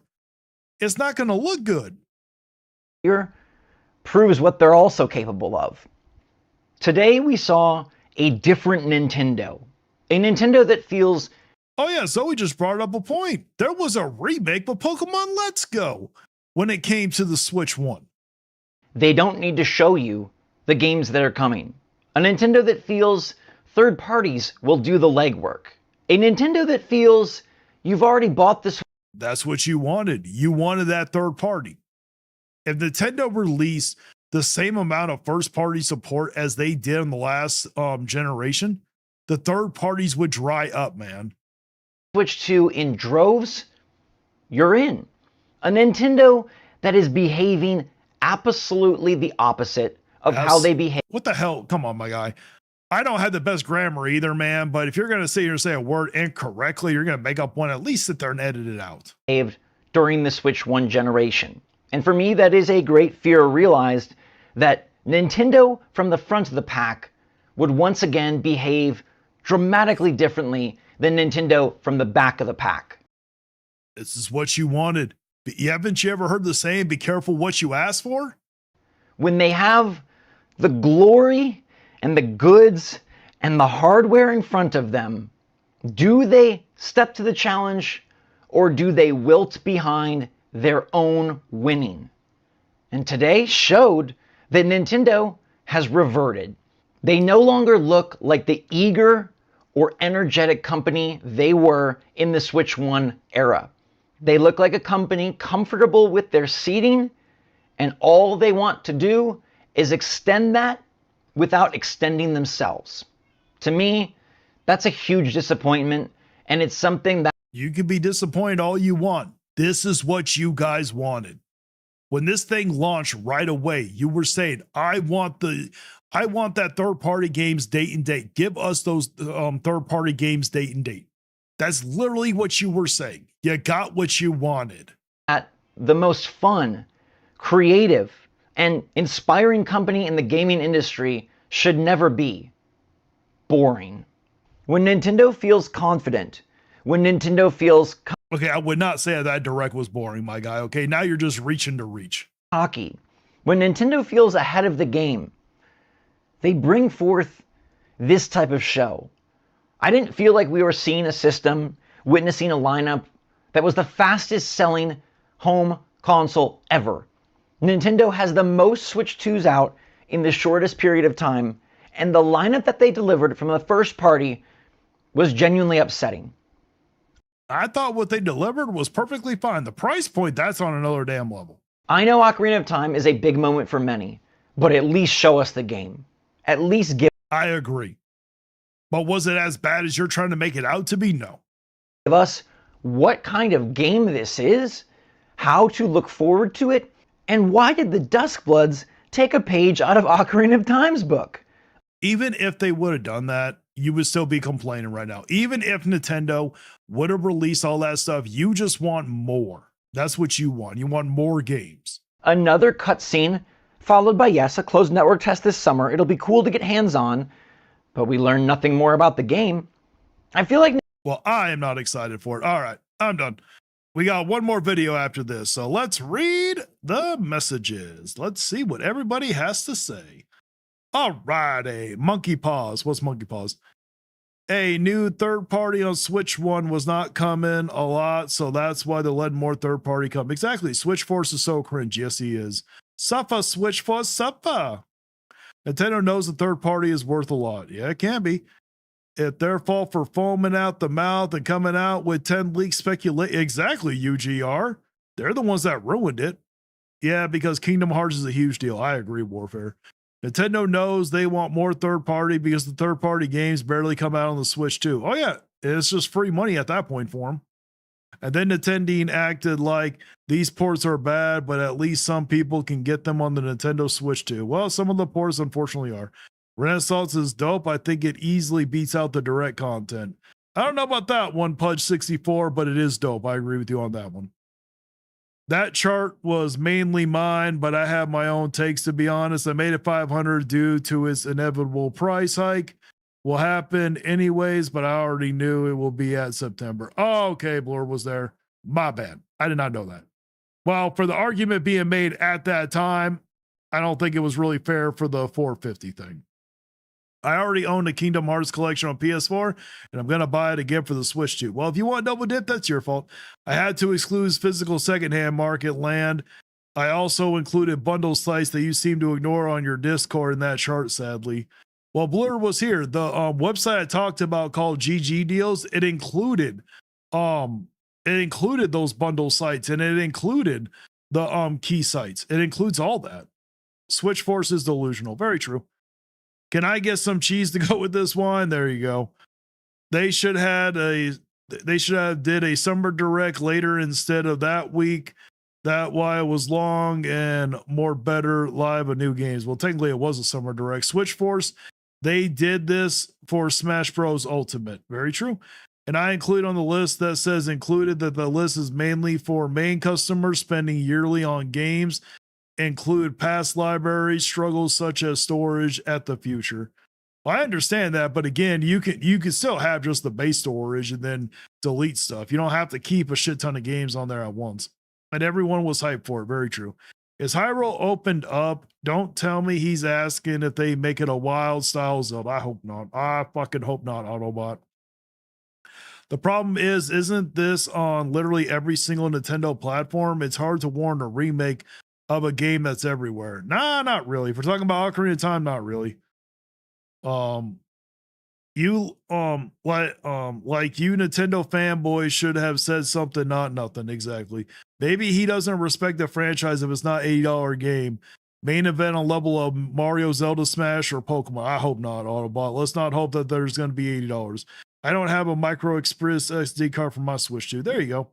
I know that you were saying that just uninstall and reinstall another game. Keep in mind that the Switch 1 had 32 gigs of storage, and that is crazy to think about it. Games get bigger later on. But yeah, the Switch 2, though, has 256 gigs. Has way more than 32. In my opinion, Ocarina of Time should have began the direct, not ended it. Yeah, I would have been fine. I would have been perfectly fine with that one. But come on, there was no way they're going to do that. Okay, there it goes. Wait. Where is it at? Hold on. Where is it? Stupid damn thing. Stupid damn thing. Here we go.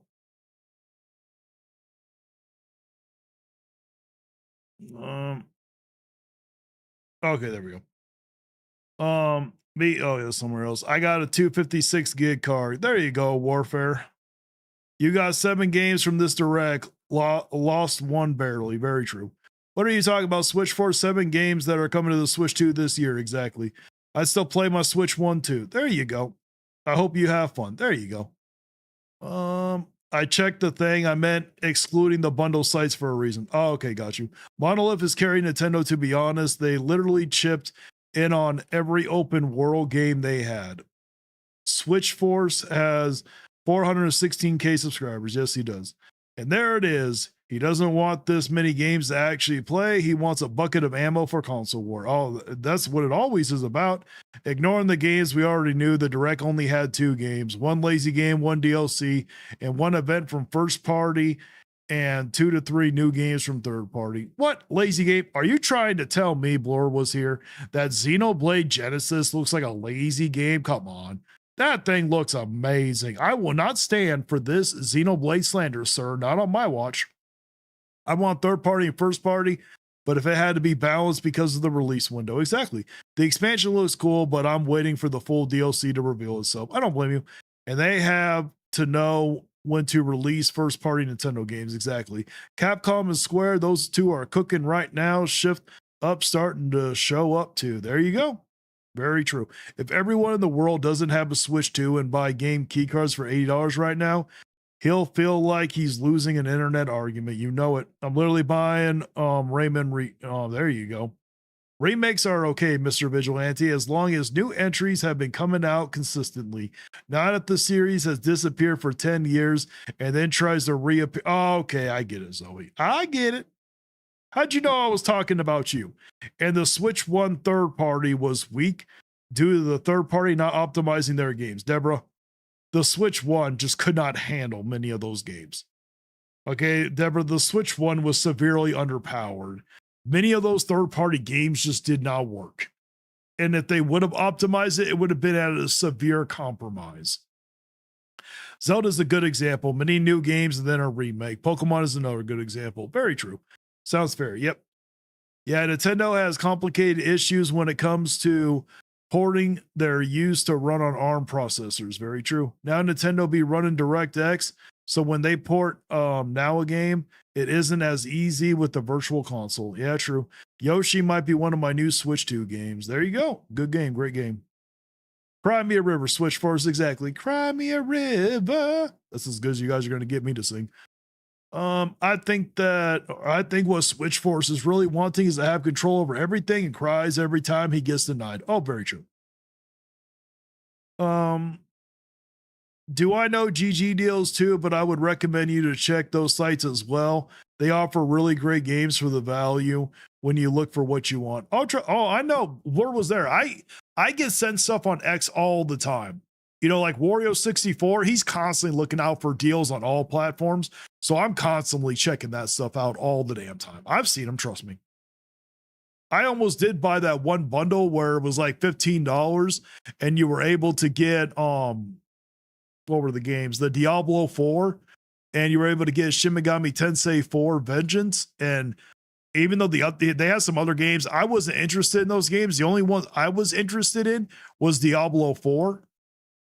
I already have Shin Megami Tensei 4 or the Shin Megami Tensei Vengeance game. So the only one I needed was Diablo 4, and I didn't really want to spend the $15 for it. And then like 2 weeks later, GameStop comes out with their $15 games, and I was able to get Diablo 4 physical for the PS5 for $15. So I'm actually happy I waited on that one. Like, I don't mind digital. I'm more of a physical guy when it comes down to it, Blur. I like my physical games. Hello, everyone. Hello there, Strider1 Ace Combatant. What's going on? Just reacting to some salty fanboys. I do understand people love Xenoblade franchise. I call Switch Port Resort lazy because half of the sports were just from the Switch ports, and thumb wrestling looked fucking stupid, Blur. I'll say that one. Yep, that site offers monthly different games, and they sometimes drop it to $8 to $12 too monthly. Oh yeah, but Blur, that GG deals, it goes off of all that. Like, even if a game's ever been free on PC, it'll literally say it's historically low thing will be free. Alrighty, let's get into the last video. Now, for the last video, I don't actually disagree with the guy. I just thought it was funny that there were so many people that were crashing out over it. After 9 months of waiting, Nintendo had nothing. There we go. Alrighty. Wow. Unbelievable. If you looked at my page real quick, probably in the last couple of moments, you'll see that why'd I upload a video and then delete it? Well, the microphone was muted. I don't think really anybody was warned about it, to be honest, but yeah, there's some people crashing out that he chose to sell his Steam Deck to get a Switch to. Now, I do not care. Whatever system you want to buy, whatever hardware you want to buy, I don't really personally care. If you want to sell something to go get something else, that's your choice. Love doing that. Love doing that. Anyway, My name is Black Bond. You already knew that. Follow me over at Twitter, over at BlackBeerEye. Follow me over at Discord at the City of Hate. And once again, follow my YouTube channel over at right here, Black Bond. So today we're going to be talking about this. All right, just so you know, for the beginning part of the intro, you got to like kind of pick up the pace a little bit, just so you know, my guy. Thing. The Switch 2. Yes, people, finally got. Oh, he got it in the bundle with one of the 3 games. Got it. If anybody's thinking about getting that, you know, I'm not telling anybody they have to, but if you can't decide between the 3 games, I would recommend probably DK Bonanza. It's probably the funnest of the 3, but if you're a cozy life sim person, of course, Pacopia. If you have a Steam Deck, go ahead and sell it. Go ahead and sell that ancient piece of dog crap. I can see why so many people crashed out over this guy. Now, I will agree, yes, the Steam Deck is outdated. It has become an ancient tech. It's not going to be able to keep up with modern hardware. Well, it can't even keep up with modern hardware anyways.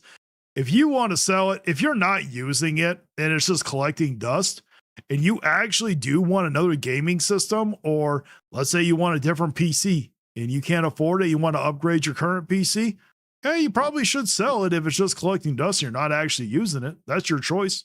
Valve increased it by $300. You can go out and you can sell your Steam Deck for a very good price right now. That is very true. I kind of wish I would have bought one before the price hike, and then I probably could have sold it. But I'm glad I didn't, though, because I would be kicking myself in the ass. I sold my 512 model LCD that I bought for $650 on launch date. 4 years later, got $550 for it. My guy, you probably could have sold it for more. I think you honestly, even though yes, it's an LCD screen, but I think you might have gotten ripped off. Just saying. I think you probably could have sold it for at least what you paid for it. But I think $550, that sounds like a little bit too low, to be honest, man. I did with that $550, turn it around, bought a Switch 2. Well, I guess you wanted that Nintendo goodness, right, guys? No brainer. No brain, dead decision. Dead easy decision. Don't even have to think about that. Playing a ancient hardware, an ancient handheld, an ancient Steam Deck that can hardly play anything but indie games. Okay, my guy, I can see why so many people got triggered over you right now. I will agree that the Steam Deck is outdated, but the Switch 2 is not that much better, man. Okay, if the company can optimize the game to run good on the Steam Deck or on the Switch 2, they can do it for the Steam Deck also. So if you think that the Steam Deck is ancient, outdated tech, which I will agree it is outdated, the Switch 2 is too. The Switch 2 is pretty much even with the Steam Deck, man. For a brand new machine. But he did have the LCD model, so maybe, you know, I have been told that the OLED does run better. That'll get brand new games, I'll get brand new support. No brainer. Anyway, Nintendo Direct 6/9/26, June 9th, 2026. I'll rate it a 7 to a 7.5. That's a little low. I still gave it a 9, but that's okay. Continue on, my guy. Enough to get me to buy a Switch 2? Not exactly, but maybe it was. But a combination of... Not exactly, but maybe it was. That makes no damn sense, my guy. You did not think this video through. Of what I saw yesterday and the Steam Deck being able to be sold and offloaded for a useless piece of hardware for a brand new piece of hardware, well, match made in heaven. I look at the Steam Deck. Okay. If it was just sitting there collecting dust and you weren't using it, and you really did want to get a Switch 2, I actually agree that was probably a good decision. It's better than letting something just sit there collecting dust, for crying out loud. And I see something useless. I look at the Switch 2 and I see something that... Okay, no matter how much I shit on the Steam Deck, I'm not going to say it's useless here, okay? Has a future. And let me tell you right now, when I see Zelda Ocarina of Time remake... Well, I mean, if you want to believe rumors, then I guess, yeah, the Steam Deck ain't exactly going to be the future here. My favorite game of all time and my favorite franchise of all time, I see a future. You come out here and you tell me that there's going to be a Zelda game, a new Zelda game, let alone a remake of Ocarina of Time, my favorite game, well, you have my attention. Kingdom I mean, that got a lot of people's attention, so I feel you on that one, man. I feel you. Hearts 4, don't really care, but it shows that Square Enix is putting... Oh, no, you should care. How dare you not care, sir? Kingdom Hearts 4 is going to be fantastic. let's not do this Kingdom Hearts slander on my watch, sir. Their support behind Nintendo. Duskblood, exclusive I don't give two shits about Dustblood. I have skill issues when it comes to Souls games. Souls game. You know I like my Souls game. I'm down for it. Final Fantasy Resonance. Okay, that one looks good. But that's not going to just be on the Switch 2, just so you know. A 2D HD or an HD 2D, whatever the designation they're choosing to use for it. I like my Pulsar Legend. Are you talking about the guy I'm reacting to or me? 2D JRPGs, which is kind of why I wish there was a Switch 2 Lite, but hey, we don't got time to wait, and we don't got time to wait for an OLED. These hardware prices are rising, so you better sell your Steam Deck now and get out there and get yourself a Switch 2. Okay, I'm not going to tell people to go out and sell their Steam Decks. If you don't want the Steam Deck anymore and you want to sell it, I'm not going to hate on you. Okay, if it's just sitting there collecting dust and you really don't use it and you really want to switch to, yeah, it probably is a good idea. Xenoblade Genesis. Oh, so you mean to tell me that you had a Direct with a Zelda game, an Ocarina of Time game, and a new Xenoblade game? Well, now you really have my attention. Okay, I will agree. If I did not have a Switch 2, that Xenoblade Genesis would have definitely gotten my attention too, because that thing looks perfect.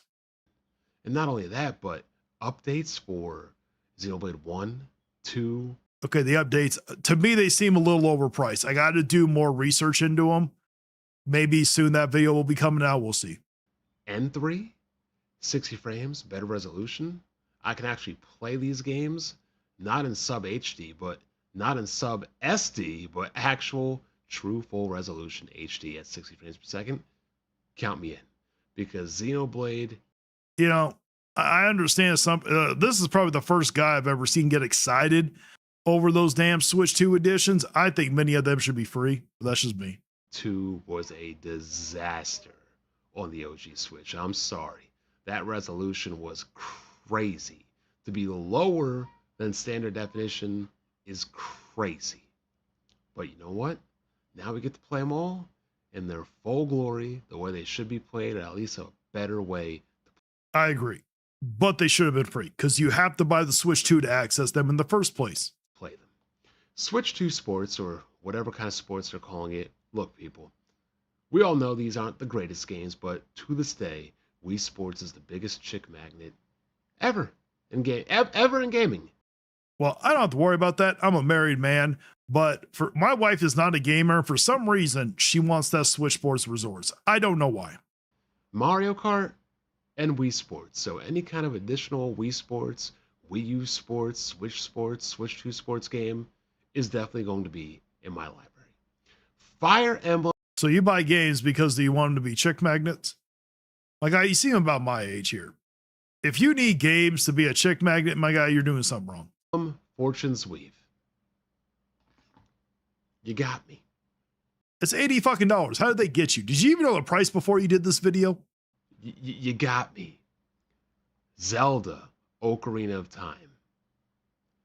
Xenoblade. Did he not know about Fire Emblem from last year?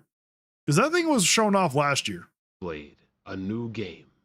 And a new Fire Emblem? Well, all there's left is a new Metroid game, and you already got that. Albeit it's not the best one, but it's still a decent to good one in Metroid Prime 4. And then you got Mario Kart out there. You can play with friends and things of that nature. I mean, my guy, have you not been paying attention online? The Mario Kart world is not as good as you're trying to make it out to be now. You are, okay. I honestly think he's just pulling a Player Essence right now.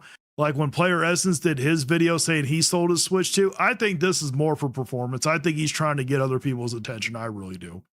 Now, if you like the Switch 2, hey, congratulations, my guy. The Switch 2 is kind of like, look, if you don't own one now, then one, why don't you own one? Or two, hey, maybe you just don't like Nintendo games. No, I will say this one. Do not ever buy hardware expecting to get the game you want. Only buy the hardware if there's currently something you want. Because if you buy something expecting to get what you don't want, that's how buyer's remorse happens. What it is. But a Fire Emblem game, a Xenoblade game, and a Zelda game, oh, I'm pumped. And you got Star Fox, you got a lot of... Did you know about those before? Like, did you just find out all about this from the Direct? We've known about many of this stuff from before. Good games coming out for this. There's other games I even mentioned about. There's Donkey Kong that's already out, and probably have more games coming out as well.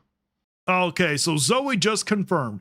If a guy asked me on a date to play Switch Sports, I just found me a Chad. It's a yes. Okay, I guess that's confirmed. Okay, Zoe just confirmed it. It is a chick magnet. Full Capcom and full Square Enix support.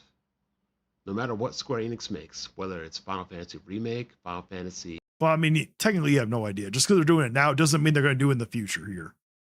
Maybe the next systems will make it to where the Switch 2 can't even handle it for all we know. We have no idea what's going to happen in the future. Rebirth, Final Fantasy Revelations, Dragon Quest XII, you will be playing it, or at least have the option to play it on the Switch 2. Capcom's putting the Resident Evil games out there. They're putting out Code Veronica. They're putting out Onimusha. Anything Capcom makes is going on the Switch 2. I'll most likely be playing it on the PlayStation, the PC with the 9070 XT. Okay, now I understand. So yeah, if you already have a PC, I guess with the whole Steam Deck, you really don't technically need the Steam Deck. So I guess it makes sense to get a Switch 2 so you can play the Nintendo games. So I guess that kind of makes sense. But it's good to see and good to know that Nintendo is getting the support that they desperately need, that they've always wanted, that they really should have always had outside of messing up with. Wait, if you say you're going to play them on the PC, then what's the point of bringing up the Capcom and the Square Enix support if you're not going to play them on there? I mean, I don't ever really bring them up. I get excited seeing them in the directs because that means I get to play them, whether I choose to play them on Nintendo or the other platforms. The N64. So I'm excited about the Switch 2. My girl will play it. She'll get the Pokopia because I believe... Okay, you just said you had a girl. So what are you worried about a game being a chick magnet for? Okay, you only have to worry about that if you're single, my guy. You better hope she don't watch this video. You get to redeem one of these games, so... Yep, I still think DK Bonanza is probably the better of the three. I think most people are probably going to go with Mario Kart World just because it's an $80 game. Pokopia will be it. I'll buy Mario Kart for myself later when friends want to play. We're still playing both. I mean, if you're going to buy it, you might as well just get it right there because the Mario Kart is more expensive than the Pokopia. Why would you... Like, you really need to look up how much these prices of these games are. I don't think you understand. Baldur's Gate and other games like that, but it just seems like a good time to get on the Switch 2, and an even better time to get off of the Steam Deck. Likewise, the Steam Machine is going to be another piece of underpowered, weak hardware, much in the same vein as the Steam Deck. So, I wouldn't say that I wouldn't say the Steam Machine is going to be underpowered. If you're going off of the specs, it's like pretty much at the level of a PS5. So, is it going to be overpriced? Most definitely is going to be overpriced. There's no way around it. Do the right thing. Go to the Facebook Marketplace, pack up your Steam Deck, put it up there for $500, $600, possibly even more if you have an OLED version. Get your money and go out and buy a competent handheld. Okay, I'm going to tell you guys this one because I'm not going to continue on because he's definitely trying to rage bait people. If you are currently not using something and it's just collecting dust and there's something else you want, it probably is a good idea to sell it if that's what you want to do. But if you are enjoying it, there is no need to sell it to go over to another thing. All right. So I've never once told, even though I think that the Steam Deck's a waste of money and all that, I would never sit here and try to rage bait to this extent. This is just going to a whole other level what he's doing. All righty. Let's read the chats. Alrighty, and everyone keeps saying Xbox is gonna fail. I mean, it could, Deborah. We'll have to see. I mean, sure, yep. Hey, that thumb wrestling isn't too bad. Jertus, yes, the thumb wrestling did not really look that good to have that long. There are some funny memes that come out of being showed a demonstration. That is true. Oh, I seen this guy. Yeah, because Alex reacted to him and so did Fertanga.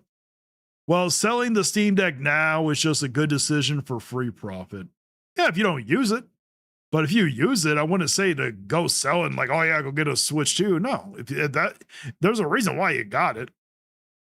At least the critical issues I've always had with the Switch 2 right now on top of the price is the first party. A lot of the current first party right now, just the Switch 2 editions. Yeah, it's ridiculous, Strider. Sorry, just my opinion. It's all good. Definitely not worth $789. No, it is not. Physical and digital are kind of a personal take for sure. I do understand it a lot. Keep in mind that Steam, GOG, and other companies offer DRM free. It's not even though the DRM also blur. It's more that I love physical, because if I want to, let's say I fall on hard times and I need money to pay rent, I can sell my game collection. You can't do that with Steam. If you put DR-free games into an SD card, it could be considered a physical on its own. Well, Blur, if that was true, then there would be a market for it. If you go anywhere, you don't see a market where you have a game on an SD card being sold. Now, I'm not a lawyer, but from what I've gathered, it may violate copyright laws to do something like that, for you to actually sell it and stuff like that. So it's not exactly the same. It's not really close to it.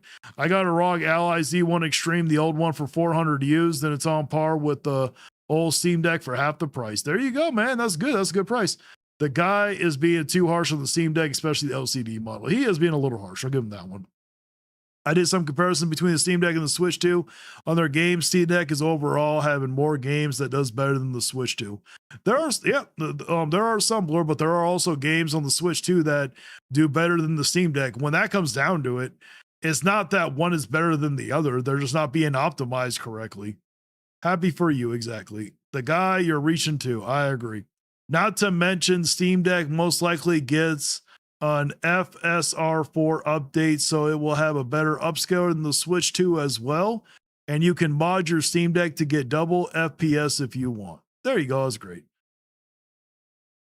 But I will say a lot of the times the games run fine. Reforged mocked the Kingdom Hearts fans, calling them weirdos. Oh, I saw. Oh, yeah, I saw it. I've been complaining too against the remakes terrible more than others, so I knew you had me in mind when you mentioned it. Also, I apologize for my incorrect English sometimes. That's okay, Zoe. You're doing fine. Many of those Xenoblade 2 content should have been free. It's basically a setting charge. Oh, I agree. Blur is ridiculous. Kingdom Hearts fans, not sure what to say to that, because outside of the Twitter artists, they're kind of dope. They will literally go out of their way to make mods and fan remakes like for 358/2. Oh, yeah, great. Finally, a guy who actually is playing games. Oh, yeah. And by mods, like mechanic changing mods like the Flowmation for Kingdom Hearts 2. Oh, there you go. Is he married too? He said he has a girl, so I don't know. Usually if someone says that they have a girl, they're not married. Instead of console wars, yeah, that's true. I also forgot to mention there is mods to improve games on PC platforms too. So some unplayable PC games get playable on the Steam Deck. Oh, yeah, that's good. Mods are great. I've already said that mods is a good thing. Eclipse mods are generally making 20 to 30 FPS games into 30 to 40. Oh, there you go. It's still $80. Very true. I don't why, but this guy is giving off that not all their vibe to me. I agree. Fortunately, Steam Deck isn't a closed platform. If you like competing handheld PC better, you can get all the games and mods on that instead. We can't get all the games. There are some games that the Steam Deck is just not strong enough to run. Gosh darn it, exactly. Switch 2 feels nice when you actually have one, but getting it without a new game on it, oh boy, does it feel wasteful at first. I remember how it felt getting it, but having no money for a game with it. Oh, I bet. Thank God I don't have buyer's remorse. Oh yeah, me neither. I'm easily pleased. There you go, Zoe. That's all. Hey, guys like it when women are easily pleased. My wife is very easily pleased, and it makes my job a lot easier. My hubby married me because I like Ninja Turtles, Star Wars, and I'm a cheap date. No shame here. Very true. That's true. Okay, my wife is also a very cheap date. He's trying to keep the wife happy. Autobot Starscream. I don't know. I don't know if he has a wife. Also, like SGF kind of showed that we're getting some ports that 2 Direct didn't cover and no one even talks about, like the fact we're getting Revelation, but nobody's talking about that. Oh, there's some people that are. I love DK. Yep, DK was great. I agree with you, AVS. Thank you, Pulsar Legend. I'm expecting the Steam machine is going to be more expensive than the PS5 Pro. I think it will be over $1,000. My boyfriend taught me to play Splatoon like a pro and went to free picnics. Hey, games work. Exactly, Zoe. We got Power Boss. He had a 30-day Twitter long crash out over Alex. I did hear about that, Power Boss. I did. I think Alex said it. He doesn't have a girl. You'd think with his shelves, a girl would date him in a 1-bedroom apartment. Hey, he's the one that said for his girl, so that's why. But someone was asking if he was married, and I'm like, I don't think so. If he says his girl, I see your point that you like it because of sell value. That is fair, but that is why we have refund policies on Steam versus, well, if you need to sell your collection, to pay rent, that refund policy isn't going to exactly help, because I doubt you bought that whole collection all at once. I meant the other way around. Other handhelds can play all the games Steam Deck can. Oh, okay. I get what you're saying now. All righty, guys. I wanted to say thank you guys so much for showing up, but that will be it. There's not as much to react to. I was answering the person in the chat. Oh, got you, Power Boss. Oh, got you. But I appreciate each and every one of you guys for showing up. I hope you guys enjoy your coffee. Today was a great stream, and I will see you guys next week.